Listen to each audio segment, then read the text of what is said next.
Pasukan pertahanan Ukraina tidak suka berdiam diri atau hanya puas dengan perlengkapan yang mereka miliki. Mereka terus bekerja untuk terobosan besar berikutnya, berupaya meningkatkan kemampuan ofensif dan defensif demi keunggulan atas musuh.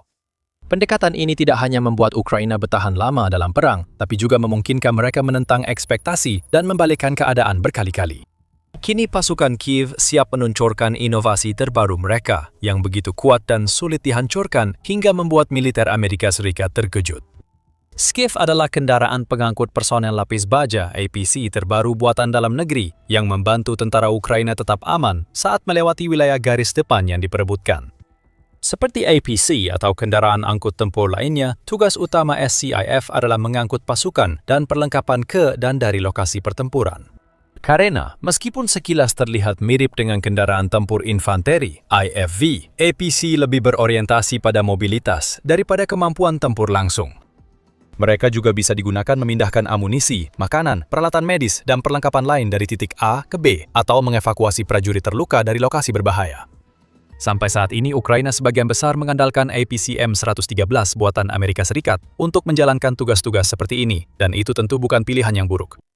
Dikembangkan dan diproduksi oleh FMC Corporation, M113 mulai digunakan oleh Angkatan Darat Amerika Serikat di Eropa pada awal 1960-an, menggantikan M59. Kendaraan ini pertama kali digenikkan dalam pertempuran pada April 1962 saat Perang Vietnam, lalu menjadi kendaraan lapis baja paling banyak dipakai Angkatan Darat Amerika Serikat dalam konflik itu. Dengan sasisnya yang tangguh, kelompok pasukan dapat menembus semak lebat dan dedaunan hutan untuk menguasai posisi musuh. Seiring berjalannya dekade, M113 sebagian besar digantikan oleh keluarga kendaraan tempur lapis baja Bradley yang lebih modern, efisien, dan serbaguna dengan model seperti Bradley M2 dan M3 mengambil alih tugas di garis depan. Namun M113 tetap relevan sebagai pendukung dan masih digunakan militer Amerika Serikat hingga kini sebagai pembawa mortir, kendaraan insinyur, komando, dan ambulans lapis baja. Saat ini, tim tempur Brigade Berat Angkatan Darat Amerika Serikat mengoperasikan sekitar 6.000 M113. Dan desain M113 melahirkan berbagai varian dan adaptasi yang terus digunakan di Amerika Serikat dan pasukan militer lainnya di seluruh dunia. Dengan perkiraan sekitar 80.000 kendaraan yang membentuk keluarga besar M113 yang digunakan di lebih dari 50 negara, Ukraina adalah salah satu negara tersebut. Meskipun jumlah pastinya sulit dilacak, perkiraan menunjukkan bahwa Kiev telah menerima setidaknya 1.700 unit M113 selama konflik berlangsung hingga saat ini. Itu termasuk setidaknya 900 unit langsung dari Amerika Serikat dan ratusan lainnya yang diberikan oleh berbagai sekutu lain, termasuk Belanda, Portugal, Australia, Jerman, Spanyol, Denmark, Lituania, dan Belgia. Hal itu menjadikan M113 sebagai salah satu kendaraan lapis baja barat yang paling banyak digunakan dalam perang Rusia-Ukraina, dan kendaraan ini terbukti menjadi tambahan yang berguna serta berharga bagi armada Ukraina. Tidak sulit untuk melihat alasannya, karena APC ini memiliki banyak keunikan desain yang cerdas dan fitur-fitur utama yang membuatnya sangat cocok untuk jenis perang seperti ini, meskipun awalnya diproduksi lebih dari 6 dekade yang lalu. Pertama, kendaraan ini sangat lincah. Beberapa varian tertentu dapat mencapai kecepatan puncak sekitar 42 mil per jam atau 67 km per jam, dan desain APC ini tidak mengalami banyak kesulitan saat melintasi medan yang kasar atau tidak rata. Sistem rantainya mampu menghadapi lumpur, medan kasar, atau tanah lunak jauh lebih baik dibandingkan kendaraan beroda, sehingga kendaraan ini dapat dengan mudah dibawa keluar jalan raya, melintasi ladang, atau bahkan melewati area berhutan tanpa terjebak dalam perjalanan menuju tujuannya. Kendaraan ini bisa menyeberangi air berkat lambung kedap air dan rantai yang melindungi komponen inti saat melintasi sungai. Itu berarti jika pasukan Ukraina perlu berpindah dari satu sisi sungai ke sisi lainnya, mereka tidak harus mengikuti tepi sungai untuk mencari jembatan. Mereka dapat langsung menyeberang dan menghemat waktu berjam-jam. Beberapa keunggulan lain dari M113 termasuk keandalannya dan kemudahan perawatannya. Mekanik Ukraina bahkan memberikan komentar positif tentang fakta bahwa M113 menggunakan sistem penggerak yang mirip dengan yang ditemukan pada kendaraan pertanian John Deere misalnya. Karena APC ini sangat populer dan tersebar luas, suku cadang mudah dicari dan perbaikan penting dapat dilakukan agar kendaraan tetap beroperasi. Karena banyak APC telah dibuat dan dipasok ke berbagai negara, banyak negara dengan senang hati mengirim puluhan hingga ratusan unit ke Kiev, sehingga tentara Ukraina mendapat banyak kendaraan pengangkut. Namun di balik kelebihannya, M113 punya kelemahan mencolok. Kendaraan ini kurang tangguh menghadapi medan perang Ukraina saat ini. Pada 2026, ancaman utama bagi kendaraan Ukraina bukan lagi senjata ringan atau granat yang bisa diatasi M113, tetapi drone FPV dan serangan artileri. M113 awalnya dipuji sebagai kendaraan lapis baja pertama di dunia yang diproduksi massal dengan lambung aluminium. Ini merupakan fitur desain yang sangat revolusioner pada masanya karena membuat APC ini jauh lebih ringan dibandingkan pendahulunya yang pada akhirnya meningkatkan mobilitasnya. Sayangnya ini harus dibayar dengan penurunan ketahanan. Dan di zaman sekarang ini, ketika Rusia dapat meluncurkan kendaraan udara tak berawak kamikaze atau UAV untuk mencari dan menghancurkan APC berlapis baja ringan dengan mudah, M113 dan banyak tentara Ukraina yang mengandalkan kendaraan ini untuk berpindah tempat selalu berada dalam bahaya. Meski Ukraina masih punya banyak M113, ratusan kendaraan ini hilang akibat serangan drone dan artileri bertahun-tahun. Memang, menurut data dari Oryx Open Source Intelligence Group, sejak awal perang, lebih dari 500 M113 Ukraina telah dipastikan hilang berdasarkan bukti visual.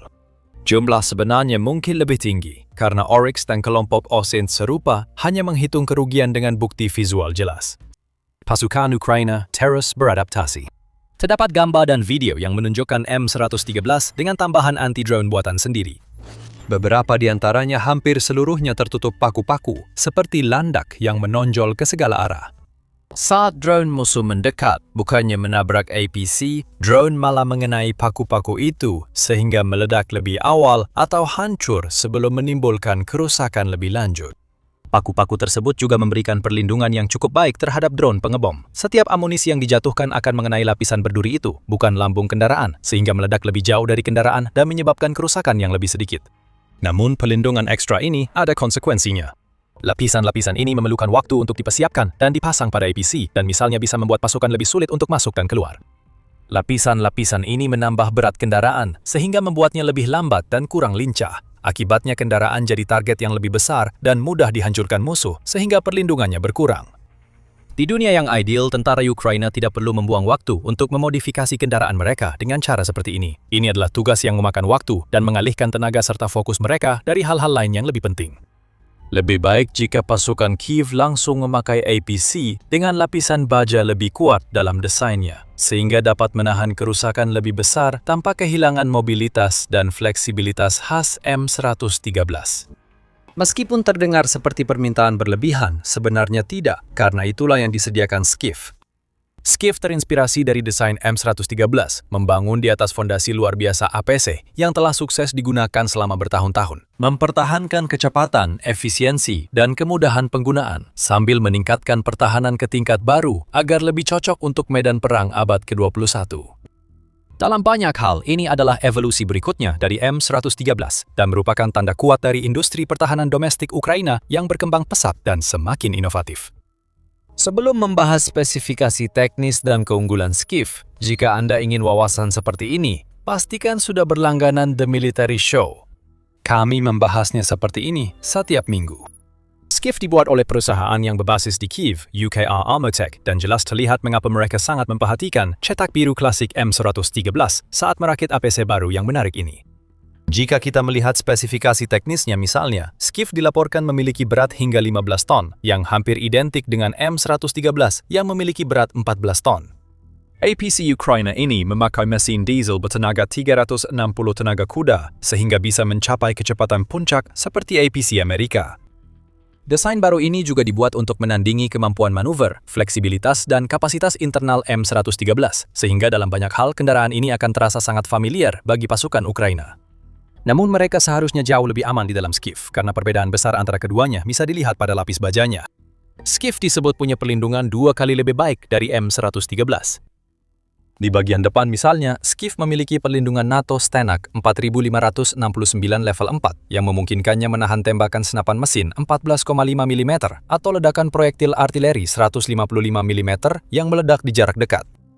Di samping dan belakang, Skiff dilapisi pelindung level 3 cukup kuat menahan tembakan senapan mesin 7,62 mm atau proyektil artileri yang meledak di jarak sedang. Di bagian bawah lambung, lapisan baja APC cukup kuat untuk menahan ledakan ranjau. Lebih tepatnya, kendaraan ini dikabarkan mampu menahan ledakan sekitar 13 pon bahan peledak, baik langsung di bawah lambung maupun di bawah roda rantai. Dengan ini, Skiff lebih berpeluang melewati area garis depan yang paling sulit dan berbahaya sambil menjaga keselamatan pasukan. Berbicara tentang pasukan, APC Ukraina ini memiliki kapasitas internal yang cukup untuk menampung hingga 8 orang sekaligus. Penumpang akan ditempatkan di kompartemen belakang dengan sebuah ramp di bagian belakang yang dapat dilipat keluar untuk memudahkan akses masuk dan keluar. Di bagian depan, di belakang mesin, satu kru yang terdiri dari 3 orang akan mengoperasikan setiap kendaraan, termasuk seorang pengemudi, komandan, dan operator tempur atau penembak. Terkait drone, pabrikan belum banyak mengungkap detail kemampuan anti-UAV Skiff, namun lapisan baja yang lebih kuat diperkirakan memberi pelindungan lebih baik dari ledakan drone atau puing jatuh dibanding M113.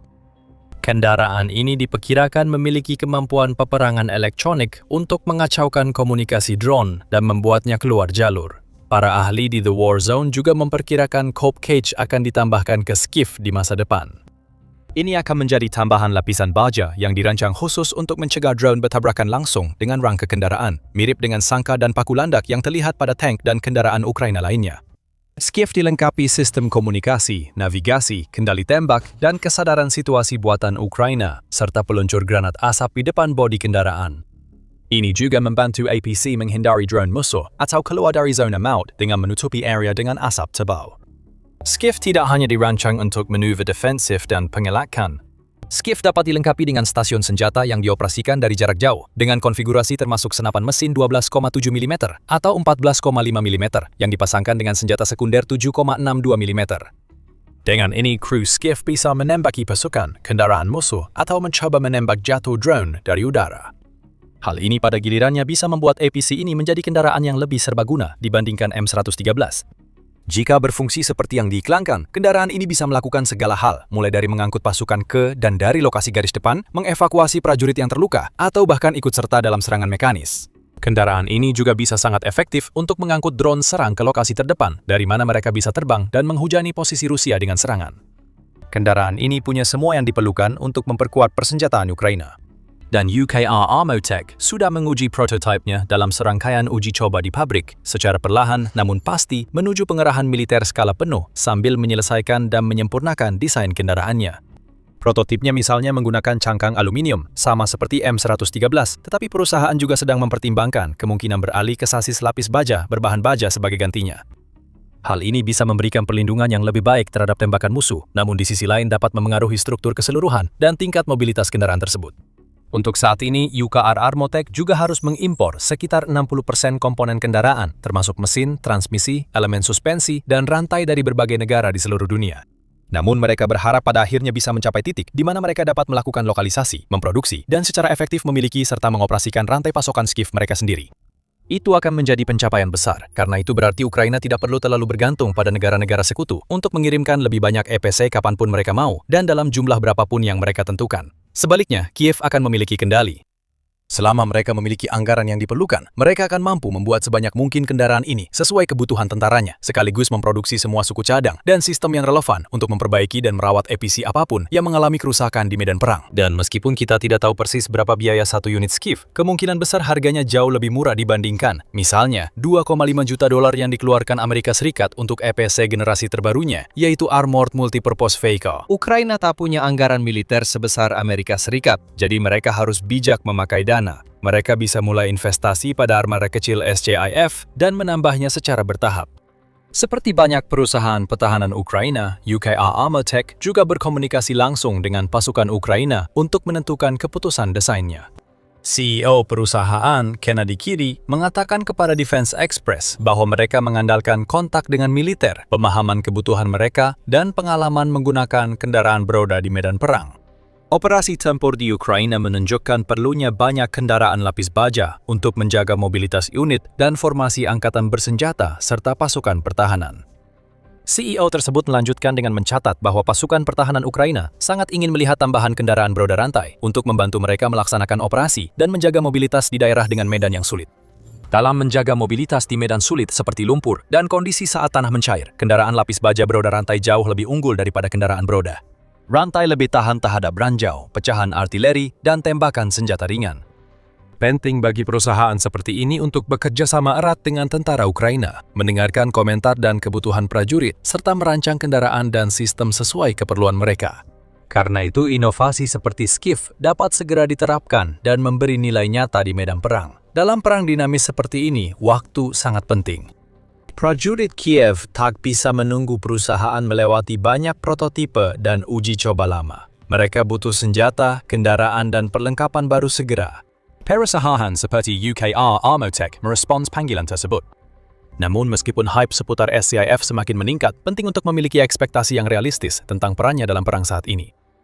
Tidak mungkin Ukraina tiba-tiba meninggalkan ratusan M113 yang masih dimilikinya dan sepenuhnya beralih ke pasukan Skif saja misalnya. Itu akan sangat boros.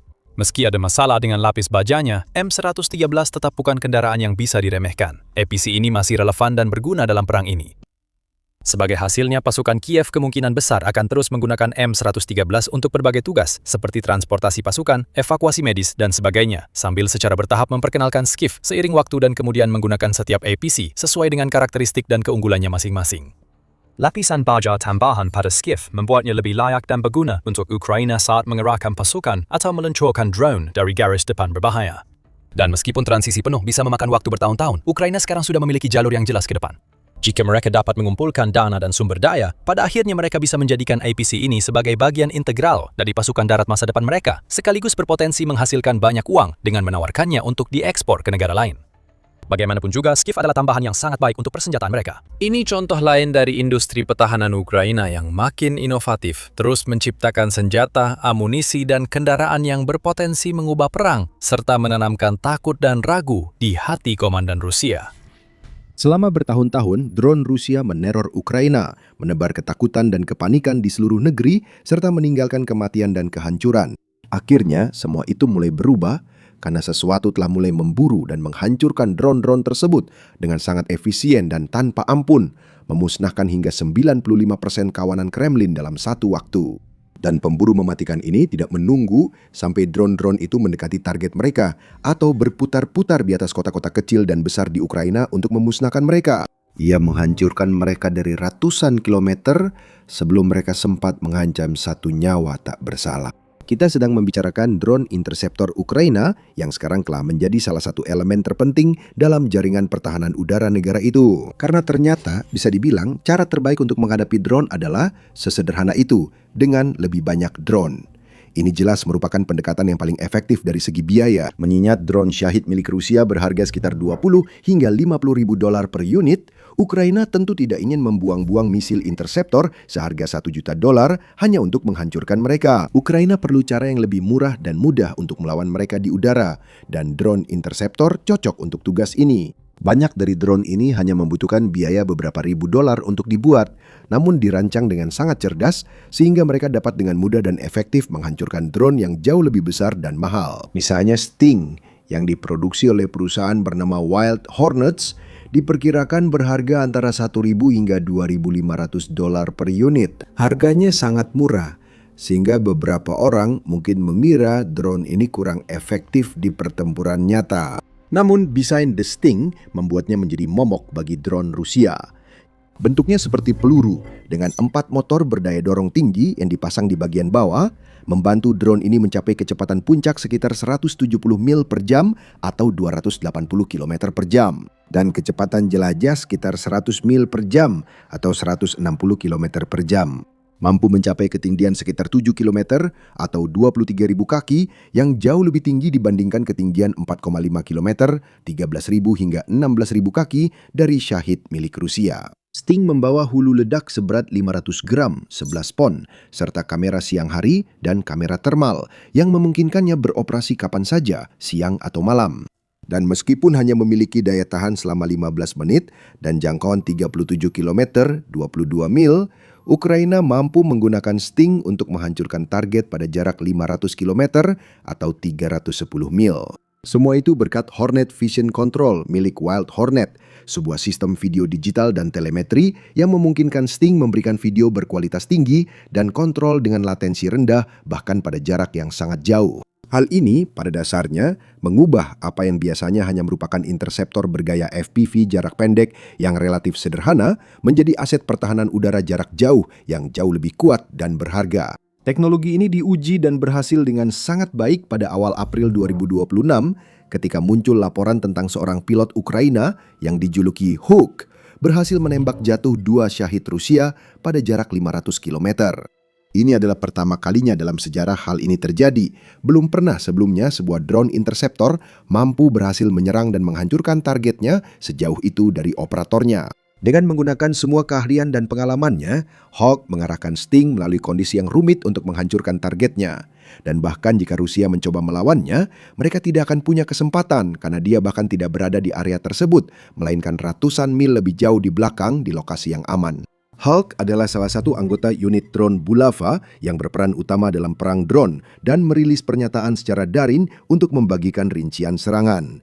Unit itu menyatakan ini bukan sekedar insiden tunggal, tapi awal sesuatu yang baru. Sebuah penyebaran massal drone interceptor mematikan yang beroperasi pada jarak yang sangat jauh, menghancurkan target mereka dengan presisi tinggi dan tanpa rasa takut. Ini bisa mengubah segalanya. Tim drone Ukraina dan industri drone negara yang berkembang pesat telah berhasil mengubah momentum perang menjadi keuntungan mereka dengan para pembela Kiev kini memiliki pilihan persenjataan kendaraan udara tak berawak UAV yang semakin beragam dan mematikan. Namun, banyak drone tersebut memiliki jangkauan yang terbatas. Mereka hanya dapat terbang dalam jarak pendek sehingga pilot dan operatornya harus cukup dekat, membuat mereka berisiko ditemukan dan menjadi target Rusia. Namun, jika kru drone bisa memantau dan melindungi area yang sangat luas yang jaraknya ratusan mil dari mereka, alih-alih hanya dalam radius biasa 20-30 km, mereka akan bisa memenuhi langit dengan kawanan drone interceptor yang siap menghadapi ancaman Rusia apapun yang masuk ke area mereka. Keunggulan taktik ini adalah hanya membutuhkan sedikit personel di lapangan, sehingga risiko korban jiwa sangat minim. Strategi revolusioner ini sudah dimanfaatkan Ukraina dengan baik, seperti dikonfirmasi langsung oleh Hulk. Sebuah video menarik yang dirilis di saluran YouTube resmi pasukan pertahanan Ukraina memperlihatkan sang operator beraksi saat ia menjawab pertanyaan pewawancara sambil mengendalikan UAV dari jarak jauh. Selama wawancara, Hulk menyatakan bahwa unitnya telah beroperasi sejak musim panas 2025 dan telah menggunakan drone interceptor sejak November di tahun yang sama.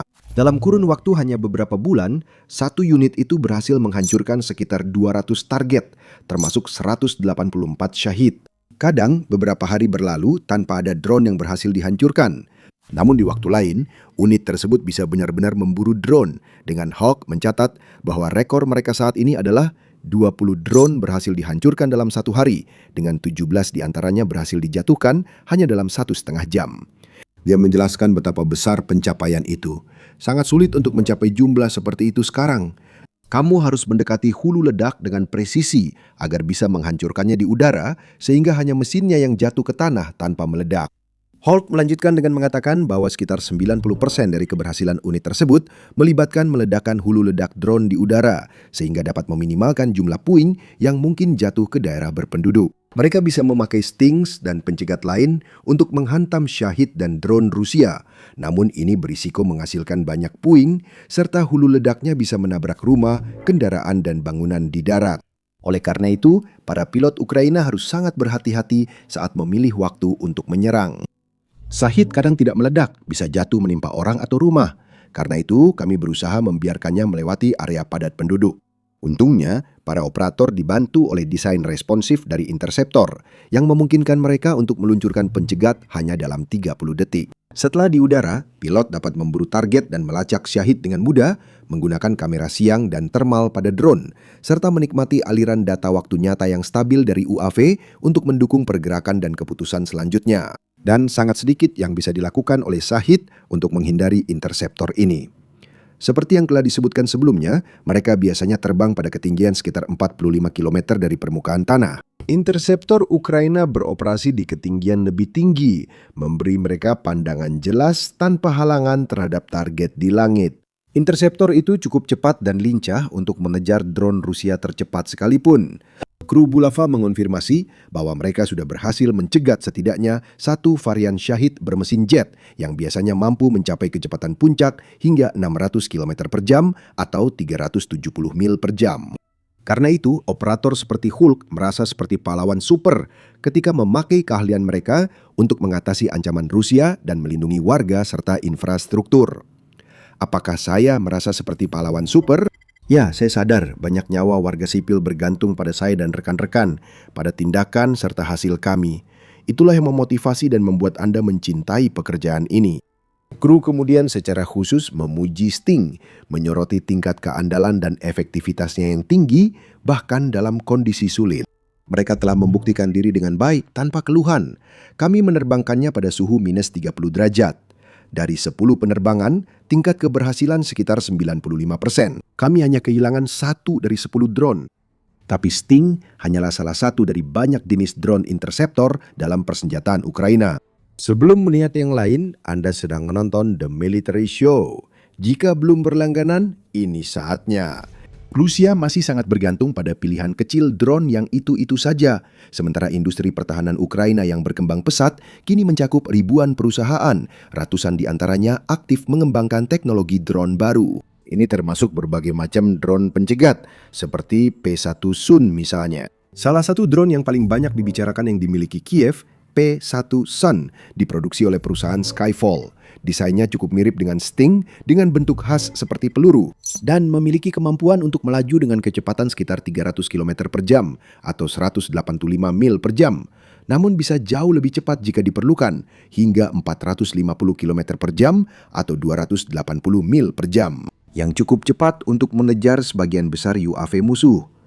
Dengan harga hanya $1.000 per unit, P1 Sun sangat murah untuk dibuat. Skyfall mengklaim bisa memproduksi 50.000 unit per bulan, dan itu baru satu model dari satu perusahaan. Masih banyak lagi yang lain. Strela misalnya dari We Drones diklasifikasikan sebagai pencegat pertahanan udara tipe roket.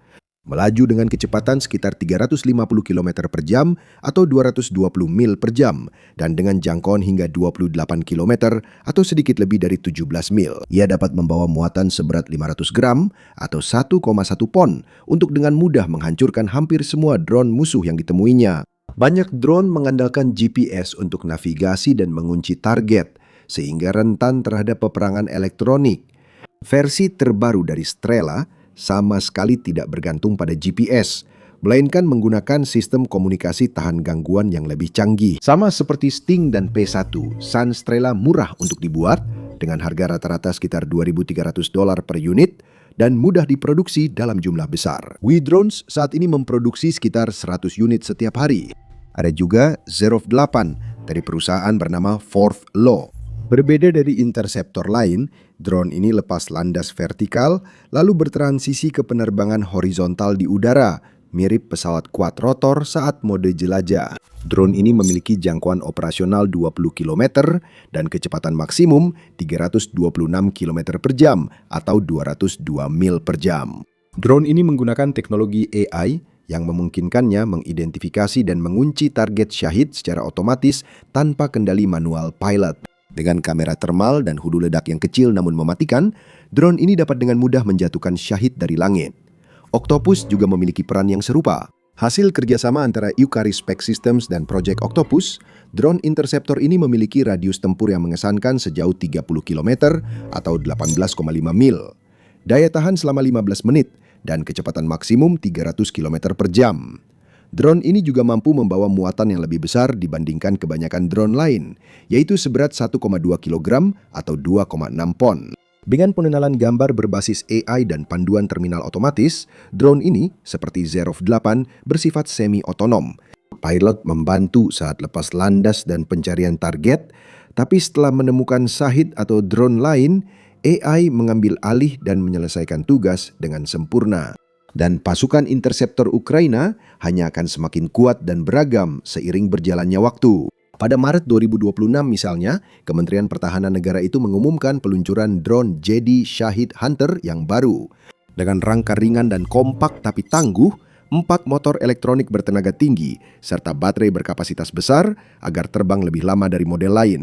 Dengan berat hanya 4 kg atau 9 pon Jedi, dilengkapi dengan muatan 500 gram dan kemampuan untuk mencapai ketinggian sekitar 20.000 kaki atau 6 km dari permukaan tanah. Mereka dapat menyerang target dalam jarak 40 km atau 25 mil dari zona lepas landas mereka dan melesat dengan kecepatan hingga 350 km per jam atau 220 mil per jam. Jedi juga mengandalkan keseimbangan yang baik antara input manusia dan teknologi untuk mencari dan menghancurkan targetnya. Tim pengendali manusia mengatur jalur dan target penerbangan, sementara radar di sekitar memberi data real-time ke drone di udara, membantu mereka menemukan dan memburu drone musuh secara cepat dan efisien saat masuk jangkauan. Seperti interceptor lain, Jedi memiliki kamera siang hari dan kamera thermal untuk operasi siang malam. Dan drone ini memiliki daya ledak yang cukup untuk menjatuhkan tidak hanya drone Shahed, tetapi juga drone serang Geron dan Gabera, serta platform pengawasan Zala dan Supercam juga. Dengan lebih banyak dana akan masuk ke industri pertahanan Ukraina dalam beberapa minggu dan bulan mendatang.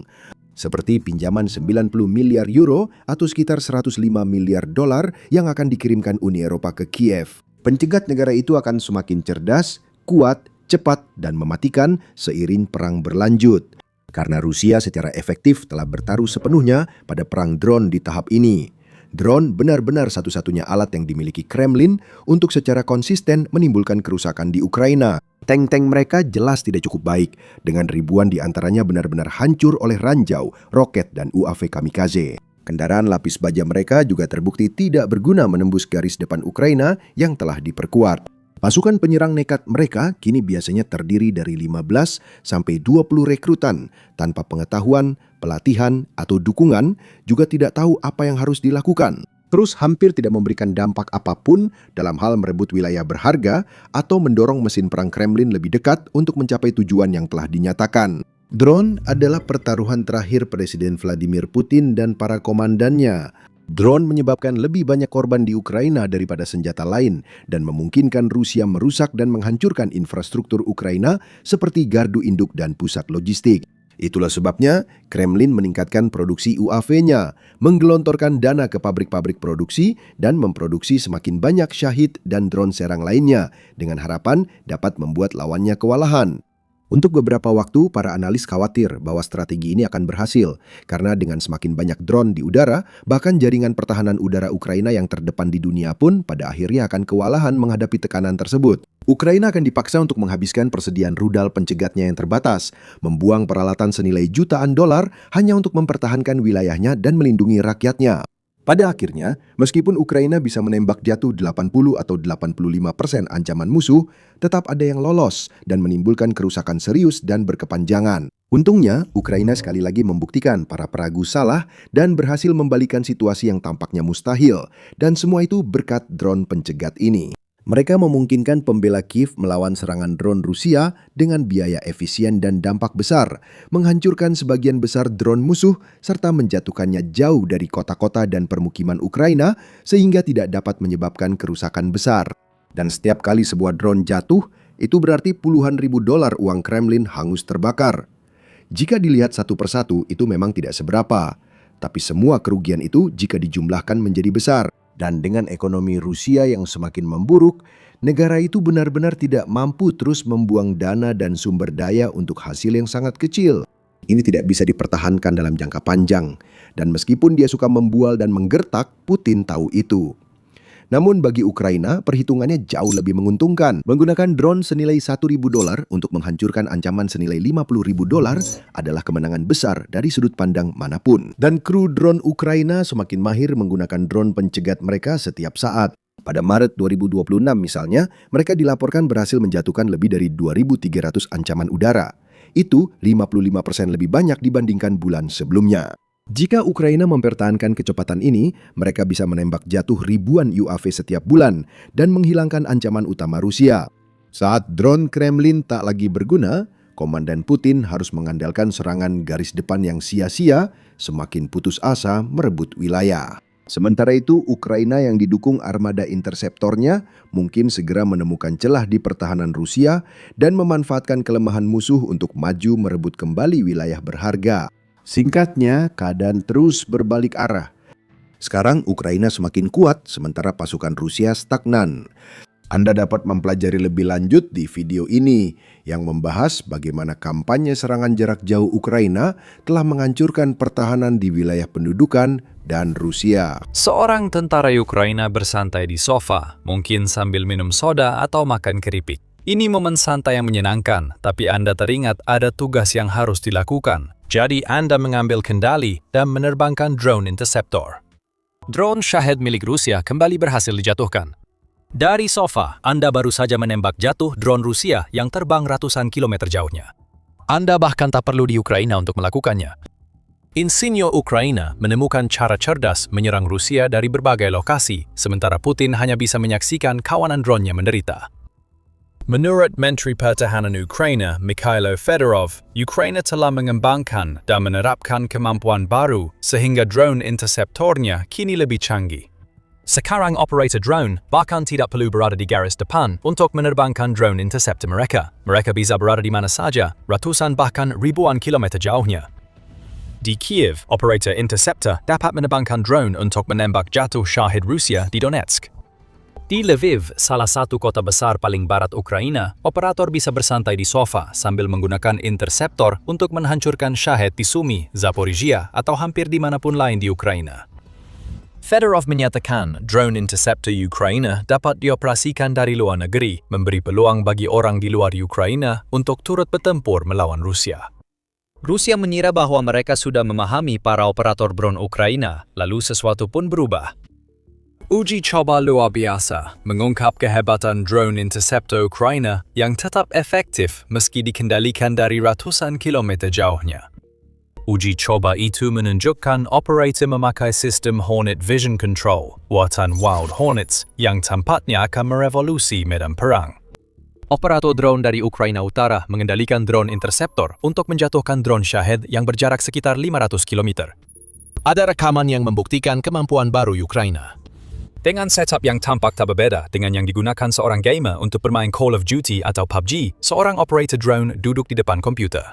Di layar tampil siaran langsung jernih dari drone pencegat Sting yang terbang sekitar 2.000 km jauhnya. Sambil memegang pengendali, operator melakukan penyesuaian kecil, perubahan langsung terlihat pada pergerakan pencegat di layar. Peperangan ini dikendalikan jarak jauh. Ini berarti bahkan gamer biasa kini bisa berperan besar dalam pertahanan udara Ukraina melawan drone Rusia. Teknologi baru ini dikembangkan selama setahun, menurut Fedorov dalam postingan Telegram 23 April saat ia memperkenalkan inovasi Ukraina untuk menghadapi ancaman syahid Rusia. Setahun lalu lewat Brave One, kami mulai mengembangkan dan menguji teknologi kendali jarak jauh untuk drone pencegat. Hari ini kami telah mengonfirmasi berhasil menembak jatuh target dari jarak ratusan hingga ribuan kilometer, ujar Fedorov.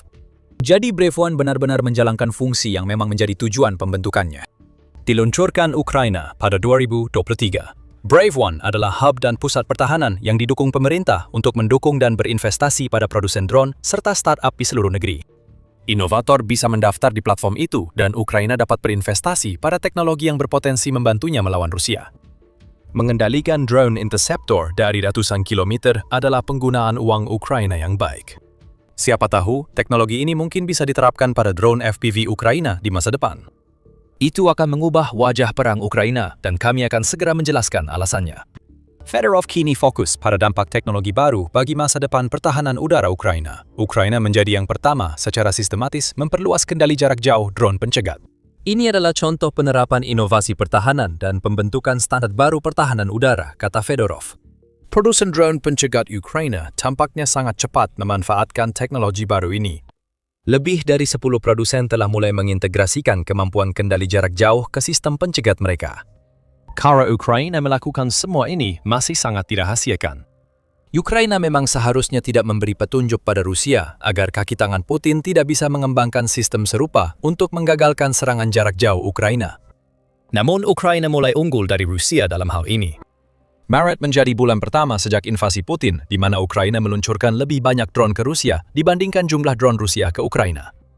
Mempertahankan keunggulan sangat penting bagi upaya perang Ukraina, terutama saat mereka mengembangkan drone jarak jauh yang lebih mematikan dan akurat. Jadi Ukraina sekarang memiliki beberapa teknologi baru yang cukup mengesankan. Inilah makna drone yang dapat dikendalikan dari jarak ratusan hingga ribuan kilometer untuk masa depan perang ini. Kita akan mulai dengan pilot yang disebutkan oleh Fedorov dalam penyataannya. Di masa lalu, para pilot tersebut sangat dibatasi oleh kebutuhan mereka untuk tetap berada dalam jangkauan drone yang mereka gunakan. Operator drone interceptor biasanya harus tetap di kota-kota yang diserang Rusia dengan drone Shahed. Di garis depan, operator drone FPV tak bisa mundur terlalu jauh. Kalau tidak, drone akan jatuh dan tak bisa patroli di area sasaran. Ukraina pernah mencatat rekor dengan menyingkirkan 35.351 tentara Rusia pada bulan Maret 2026 yang terjadi setelah 2 bulan sebelumnya. Itu menyebabkan jumlah korban Rusia pada kuartal pertama melewati 90.000 tentara. Kebutuhan akan kedekatan ini adalah sebuah masalah, dan ini adalah sesuatu yang telah coba dieksploitasi oleh Rusia. Pada bulan Oktober lalu, Business Insider melaporkan bahwa Rusia telah mengeluarkan perintah untuk memburu para pilot yang berada di balik pertahanan berbasis drone Ukraina. Pilot drone Ukraina menjadi ancaman utama dan target bernilai tinggi bagi operator drone Putin untuk diserang. Rusia memilih rudal dan bom untuk menghancurkan pusat operasi drone yang dibangun Ukraina di wilayahnya. Ini jadi masalah di garis depan. Rusia tahu operator drone FPV Ukraina tak bisa terlalu jauh dari garis, karena Rusia juga punya operator drone. Namun bahkan di kota-kota Ukraina tempat pilot menerbangkan drone interceptor, Rusia tahu bahwa hanya dengan satu serangan rudal yang tepat sasaran bisa menghancurkan seluruh markas operator yang secara signifikan melemahkan pertahanan sebuah kota dalam prosesnya. Setidaknya, semua ini dulunya memang seperti itu. Dengan teknologi remote control baru, operator Ukraina kini bisa menerbangkan drone dari jarak jauh, sehingga pilot tak perlu lagi berkumpul di ruang operasi drone. Mereka bisa tersebar dan memilih lokasi sesuai keinginan. Risiko operator menjadi korban kini sudah diminimalkan. Jika Rusia beruntung dengan drone atau misil, hanya satu operator yang terkena. Puluhan lainnya di lokasi yang tak mencolok berkontribusi pada pertahanan Ukraina hanya dengan laptop dan alat kendali. Jika perang adalah soal sumber daya, Ukraina menemukan cara baru menekan biaya, baik korban jiwa maupun biaya lainnya, sambil tetap memberi kerusakan besar pada Rusia. Mari kita mundur sebentar. Kami sudah beberapa kali menyebut operator drone FPV. Saat ini teknologi kendali jarak jauh Ukraina dipakai pada drone interceptor. Namun, keadaan itu kemungkinan tidak akan berlangsung lama. Fedorov mencatat sistem baru Ukraina ini bisa diskalakan dan didistribusikan kemana saja. Sekitar 10 perusahaan yang telah mengadopsinya, kini kemungkinan besar produsen interceptor. Wajar, karena Ukraina memprioritaskan penanganan ancaman udara dari Rusia. Namun, kemungkinan besar tidak akan lama lagi sebelum para produsen drone FPV Ukraina mulai mengintegrasikan teknologi baru ini ke dalam drone yang digunakan Ukraina di zona-zona pembunuhan yang telah mereka kembangkan di garis depan. Inovasi seperti ini telah menjadi ciri pertahanan Ukraina terhadap agresi Rusia selama lebih dari 4 tahun, dan Ukraina baru memulai. Masih banyak yang akan datang. Metode-metode baru sedang dikembangkan untuk memungkinkan Ukraina mengerahkan drone interceptornya. Jangan kemana-mana karena kami akan segera mengungkapkan apa saja metode tersebut. Sebelum itu, ini adalah pengingat singkat bahwa Anda sedang menonton acara militer. Jika Anda ingin wawasan seperti ini, pastikan sudah berlangganan saluran ini. Kami bahas topik ini tiap minggu. Sekarang, mari fokus lagi ke drone interceptor Ukraina. Ada alasan Ukraina fokus meningkatkan bagian pasukan drone ini lebih dulu. Drone interceptor terbukti sangat efektif, dan data mendukung hal itu. Salah satu drone generasi baru pertama yang diperkenalkan Ukraina adalah P1 Sun. Dibuat oleh Skyfall, drone ini diperkenalkan di Dubai Air Show 2025 dan menunjukkan mengapa drone interceptor sangat berharga. Dengan rangka pesawat hasil cetak 3D, biaya P1 Sun bisa ditekan hingga lebih murah dari drone Shahid yang digunakan Rusia di Ukraina. Saat pertama kali diperkenalkan, ribuan unit sudah diproduksi tiap bulan. Beralih ke saat ini, dan drone interceptor itu menunjukkan mengapa ia sangat berharga bagi Ukraina. Dalam laporan tanggal 23 April, Pravda mengungkapkan bahwa P1 Sun saja telah bertanggung jawab mencegat lebih dari 3.000 drone tipe Shahid milik Rusia sejak awal tahun 2026. Seorang penasihat Menteri Pertahanan Ukraina, Hanna Hovostya, menyoroti keuntungan biaya dengan menyatakan bahwa produsen Ukraina menciptakan drone interceptor dengan biaya rata-rata hingga $3.000, memungkinkan pasukan pertahanan mencegat hingga 90% drone tipe Shahid milik Rusia. Ingat persentasenya, nanti akan kita bahas lagi. Vozdia juga mengungkapkan bahwa 4 dari 5 drone interceptor paling efektif yang digunakan Ukraina, dan dia menyebutkan P1 Sun bersama dengan Sting yang sudah disebutkan sebelumnya, Merops dan Bliskavka dibuat oleh perusahaan swasta Ukraina. Hanya 1 dari 5 drone tersebut yang dibuat sebagai bagian dari kerjasama pengembangan antara Ukraina dan Inggris, dan kelima drone itu menghancurkan upaya Rusia untuk menggunakan drone mereka demi mendapatkan keunggulan atas Ukraina. Melihat secara lebih luas efektivitas drone interceptor Ukraina, Pravda juga melaporkan komentar yang dibuat oleh Fedorov tentang dampak drone-drone itu terhadap perang. Fedorov menyatakan bahwa pada Maret, drone interceptor Ukraina memecahkan rekor dengan menghancurkan 33.000 drone Rusia. Angka itu mungkin terasa aneh bagi Anda. Kami sudah sering membahas interceptor untuk melawan drone Shahid Rusia, yaitu drone serangan jarak jauh yang ditembakkan ke Ukraina. Memang, ABC mencatat bahwa Angkatan Udara Ukraina mengatakan Rusia meluncurkan 6.462 drone jarak jauh ke Ukraina pada bulan Maret. 33.000 tidak mungkin berasal dari 6.462. Jadi ada apa? Bukan hanya drone Shahid yang dihancurkan oleh interceptor Ukraina. Fedorov menyebut drone Zala, Gerbera, Molnaya, Orlan, dan lainnya menunjukkan bahwa interceptor Ukraina bisa menargetkan lebih dari drone Shahid Rusia. Drone loitering termasuk dalam daftar, begitu juga drone pengintai, mungkin bahkan drone FPV dan drone serat optik yang sedang coba digunakan Rusia terhadap Ukraina. Jika itu adalah drone yang memiliki hulu ledaknya sendiri, maka drone tersebut menjadi target bagi interceptor.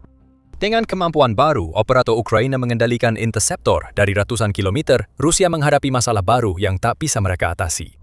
Drone-drone mereka hancur, dan mereka tidak bisa melakukan apapun untuk mencegah hal itu terjadi. Kami sudah memberitahu bahwa inovasi interceptor baru sedang dalam pengembangan. Pilot Ukraina mampu menerbangkan interceptor dari jarak sangat jauh. Mengembangkan teknologi agar drone interceptor bisa mendekati target sebelum diluncurkan. Pada 21 April, Breaking Defense melaporkan Ukraina kembali mencatat satu lagi terobosan pertama di dunia. Kali ini Ukraina meluncurkan drone interceptor dari kendaraan pemukaan tak berawak dan berhasil menghancurkan drone Shahid Rusia. Apa yang kita lihat di sini adalah tingkat integrasi udara dan laut yang benar-benar mengejutkan Rusia. Kementerian Pertahanan Ukraina merilis rekaman insiden itu dan menyatakan Brigade Nemesis ke-412 sebagai pelakunya. Benungkan dampaknya bagi pertahanan udara Ukraina. Banyak drone jarak jauh Rusia tidak diluncurkan dari wilayah Rusia sendiri, melainkan dari wilayah yang diduduki secara ilegal oleh Rusia di Crimea dan Ukraina Timur. Inovasi ini memungkinkan Ukraina mengirim drone laut ke Laut Hitam, meluncurkan interceptor untuk menghancurkan drone yang diluncurkan dari wilayah pendudukan untuk menghancurkan drone Shahid Rusia sebelum mendekati kota dan infrastruktur Ukraina di daratan. Jika Ukraina terus memperluas strategi ini, Crimea bisa tak lagi berguna sebagai basis drone. Setiap drone Shahid yang dikirim Rusia dari semenanjung dapat dihancurkan oleh interceptor yang ditembakkan dari platform laut tanpa awak dikendalikan operator jauh di pedalaman Ukraina. Ini adalah pertahanan udara mendalam yang seharusnya tidak bisa dilakukan drone interceptor. Namun, banyak hal yang seharusnya tak bisa dilakukan Ukraina, tapi tetap mereka lakukan. Membersihkan armada Laut Hitam yang membuat penggunaan drone lautnya dengan cara seperti ini menjadi mungkin adalah salah satunya. Rusia harus menarik armada yang dulu ditakuti dari Crimea setelah sepertiga armadanya dihancurkan drone dan rudal Ukraina. Inovasi terbaru ini memungkinkan Ukraina memanfaatkan penarikan mundur dan jika drone laut dengan interceptor menemukan target, mereka bisa menghancurkannya, meski drone interceptor yang hilang hanya seharga beberapa ribu dolar. Ini sangat brilian dari Ukraina. Ini bukan satu-satunya metode baru yang digunakan Ukraina untuk mengerahkan interceptornya melawan drone jarak jauh Rusia. Hanya sehari setelah berita tentang inovasi kapal laut itu muncul, Militani mengungkapkan bahwa Ukraina juga mulai meluncurkan drone interceptor yang menempel pada drone induk di udara. Secara khusus, Ukraina telah menggunakan drone Tora mereka sebagai platform udara pembawa drone pencegat. Dengan daya tahan terbang hingga 90 menit untuk versi listrik dan 240 menit untuk varian yang menggunakan mesin pembakaran, Thor A memiliki jangkauan hingga 400 km. Drone loitering ini sempurna dan pernah digunakan Ukraina untuk pengintaian. Selain itu, drone ini memiliki dua hardpoint di bawah sayap, mirip jet tempur mini. Ukraina bisa menempatkan beberapa interceptor di hardpoint dan menembakkannya seperti rudal ke Shahid yang masuk untuk menghancurkannya. Ini sangat brilian, bahkan inovatif, terasa kurang mewakili perkembangan ini. Apa yang dimiliki Ukraina di sini adalah satu drone yang dapat menghabiskan berjam-jam di udara untuk memburu Shahid yang masuk. Gabungkan dengan teknologi kendali jarak jauh pada drone pencegat Ukraina, Anda mendapat senjata sekunder yang bisa diluncurkan kapan saja dan terbang tepat ke target, bahkan di luar jangkauan Thor A. Bayangkan dua operator dengan laptop dan pengendali bekerjasama mengoperasikan drone ini. Ini adalah tingkat kecerdasan yang luar biasa dari Ukraina. Ini menunjukkan bahwa Rusia tidak pernah cukup cepat beradaptasi dengan inovasi Ukraina. Beberapa bulan lalu yang dipakai adalah drone interceptor. Kini interceptor diluncurkan dari drone lain dan dikendalikan operator yang mungkin duduk di sofa di Kiev, sejauh yang Rusia tahu. Semua yang dilakukan Ukraina kini bertujuan memperkuat pertahanan udaranya. Meski Ukraina kini lebih unggul daripada Rusia dalam hal drone jarak jauh, Rusia tetap mengirim ribuan drone Shahid dan lainnya ke Ukraina tiap bulan. Ukraina sadar itu masalah besar. Serangan drone Shahid secara berkelompok membingungkan pertahanan udara yang memungkinkan rudal balistik dan rudal jelajah Rusia yang jauh lebih berbahaya untuk menembus pertahanan. Fedorov menyatakan ingin Ukraina mampu mencegat minimal 95% proyektil Rusia untuk menghadapi ancaman ini. Target itu ambisius, tapi kini tampak sangat mungkin dicapai. Melanjutkan pengembangan fondasi interceptor yang telah dibangun Ukraina lewat semua inovasi yang telah kita bahas di sini akan sangat membantu. Teknologi yang awalnya hanya untuk jarak pendek kini memiliki jangkauan cukup jauh, sehingga bisa menghadapi kawanan syahid sebelum mencapai pertahanan udara yang jadi target mereka. Ukraina juga mulai mendekati target 95% miliknya saat ini. Pada 3 April, Rusia melancarkan serangan yang mencakup 579 proyektil menurut laporan Pusat Analisis Kebijakan Eropa. Ukraina berhasil menghancurkan 541 dari proyektil tersebut, sehingga tingkat intersepsinya hampir 94%. Tambah 1% lagi, target akan tercapai. Angka-angka ini memang dicatat untuk satu serangan Rusia, tetapi jika kita melihat bulan Maret, Ukraina semakin mendekati 95%. Juga, pada tanggal 3 April, Kementerian Pertahanan Ukraina mengungkapkan bahwa pertahanan udara Ukraina berhasil menembak jatuh 90,25% drone Rusia dan 74% misilnya dengan total 89,9%. Ukraina berada di jalur yang benar. Operator dapat mengendalikan drone interceptor dari SOFA, bahkan di negara lain, sehingga mereka tetap aman sambil membantu intersepsi Ukraina. Apa yang kita lihat di sini adalah awal dari sesuatu yang besar, versi baru pertahanan udara yang memenuhi persyaratan multilapis seperti yang dijelaskan oleh Fedorov, dan melakukannya dengan menggunakan teknologi berbasis drone yang jauh lebih murah dan lebih cerdas daripada drone tipe Shahid yang digunakan Rusia. Ukraina sangat menginginkan teknologi ini sejak awal perang, dan kini mereka sudah memilikinya. Inovasi baru untuk menghentikan Putin terus bermunculan, menjadi ancaman besar bagi salah satu strategi efektif Rusia. Hari ini, drone interceptor dikendalikan dari SOFA. Besok, drone FPV dan pengintai bisa diterbangkan di zona tempur mematikan yang berjarak ratusan mil dan tetap seefektif biasanya, sambil membantu Ukraina melindungi lebih banyak tentaranya. Jika Ukraina mengutamakan keselamatan personel, mengembangkan pasukan drone udara adalah cara melindungi rakyatnya. Bahkan kami pun tidak menyangka ini akan terjadi. Kami jadi bertanya-tanya, trik apa lagi yang sedang dipersiapkan oleh para ahli strategi Ukraina yang belum kami dengar? Pasukan robot Ukraina nyata, dan bukan hanya aksi mereka di udara yang akan membuat Putin mencabuti sisa rambutnya. Kampanye Ukraina untuk mempertahankan diri dari Rusia telah ditandai oleh inovasi teknologi yang mengesankan. Setiap ide yang muncul dari Rusia tampaknya selalu dihadapi dengan solusi yang cerdik. Namun kadang Ukraina juga bisa mengejutkan dengan keanehan dari kecerdasan kolektifnya. Sesuatu yang sangat sederhana sedang menyeret Rusia kembali ke zaman batu. Saat pasukan Putin dipaksa bertekuk lutut oleh sebuah terobosan besar dalam perang Ukraina, grafit memegang kuncinya. Kami akan jelaskan mengapa mineral sederhana ini penting nanti, tapi sebelumnya, inilah aksi Ukraina dengan grafit yang membuat pasukan Rusia panik. Di wilayah Donetsk yang dilanda perang, pasukan Rusia sedang berusaha menerobos. Mereka terus menyerang sabuk benteng kota-kota Donetsk dan mereka tertinggal jauh.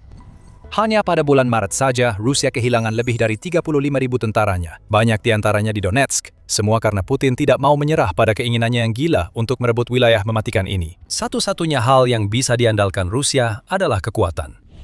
Listrik adalah segalanya dalam perang modern. Radar, pertahanan udara, dan pusat komando bergantung pada listrik. Rusia berhasil menguasai pembangkit listrik di wilayah pendudukan agar tentaranya selalu mendapat pasokan daya. Namun kini, situasinya berubah. Laporan tersebar, namun Ukraina belum menyatakan peluncuran senjata baru terhadap Rusia. Mereka diam saja, membiarkan pasukan Rusia merasakan dampak senjata ini tanpa memberi peringatan apapun. Kita mulai mendengarnya dari kaki tangan Putin di lapangan.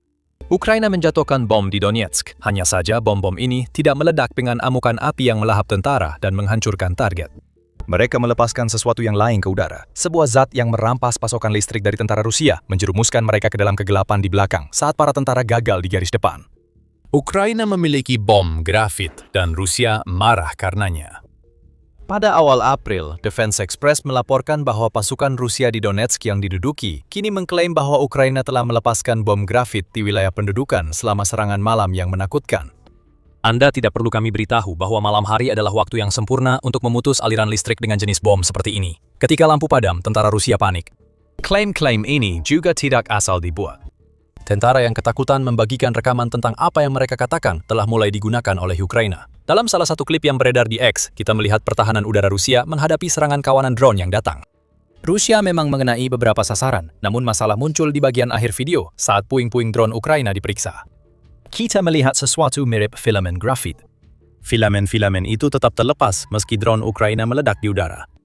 Bahkan sumber resmi Rusia mulai menyebarkan klaim bahwa Ukraina melepaskan bom grafit ke wilayah-wilayah yang diduduki. TASS, kantor berita terkemuka Rusia, melaporkan pada 6 April bahwa Ukraina menggunakan bom grafit pada fasilitas listrik di Donetsk yang diduduki sehari sebelumnya. Media mengklaim bom tersebut meledak di udara dan menyebarkan benang grafit halus. TASS menjelaskan bahwa sistem pertahanan udara Rusia diklaim menembak jatuh 6 drone Ukraina dan mencegat 10 lainnya, kemungkinan terkait rekaman yang disebutkan sebelumnya. 3 diantaranya lolos dan menjatuhkan muatan ke fasilitas listrik. Jangan telan mentah-mentah laporan pencegatan ini karena berasal dari kantor berita Rusia. TASS tetap memberi sedikit gambaran cara kerja bom baru Ukraina. Spekulasi lebih lanjut datang dari Defense Express. Mereka mencatat bahwa bom grafit sebagai sebuah konsep bukanlah hal baru. Tetap bersama kami karena pembahasan lebih lanjut akan segera dimulai. Inovasi Ukraina tampaknya terkait cara mereka mengirim grafit ke pertahanan Rusia. Bom grafit tradisional biasanya adalah munisi tandan berisi beberapa lusin submunisi. Setiap submunisi tersebut diisi dengan filamen grafit yang tersebar ke area yang luas ketika bom meledak dan submunisi tersebar. Sederhana.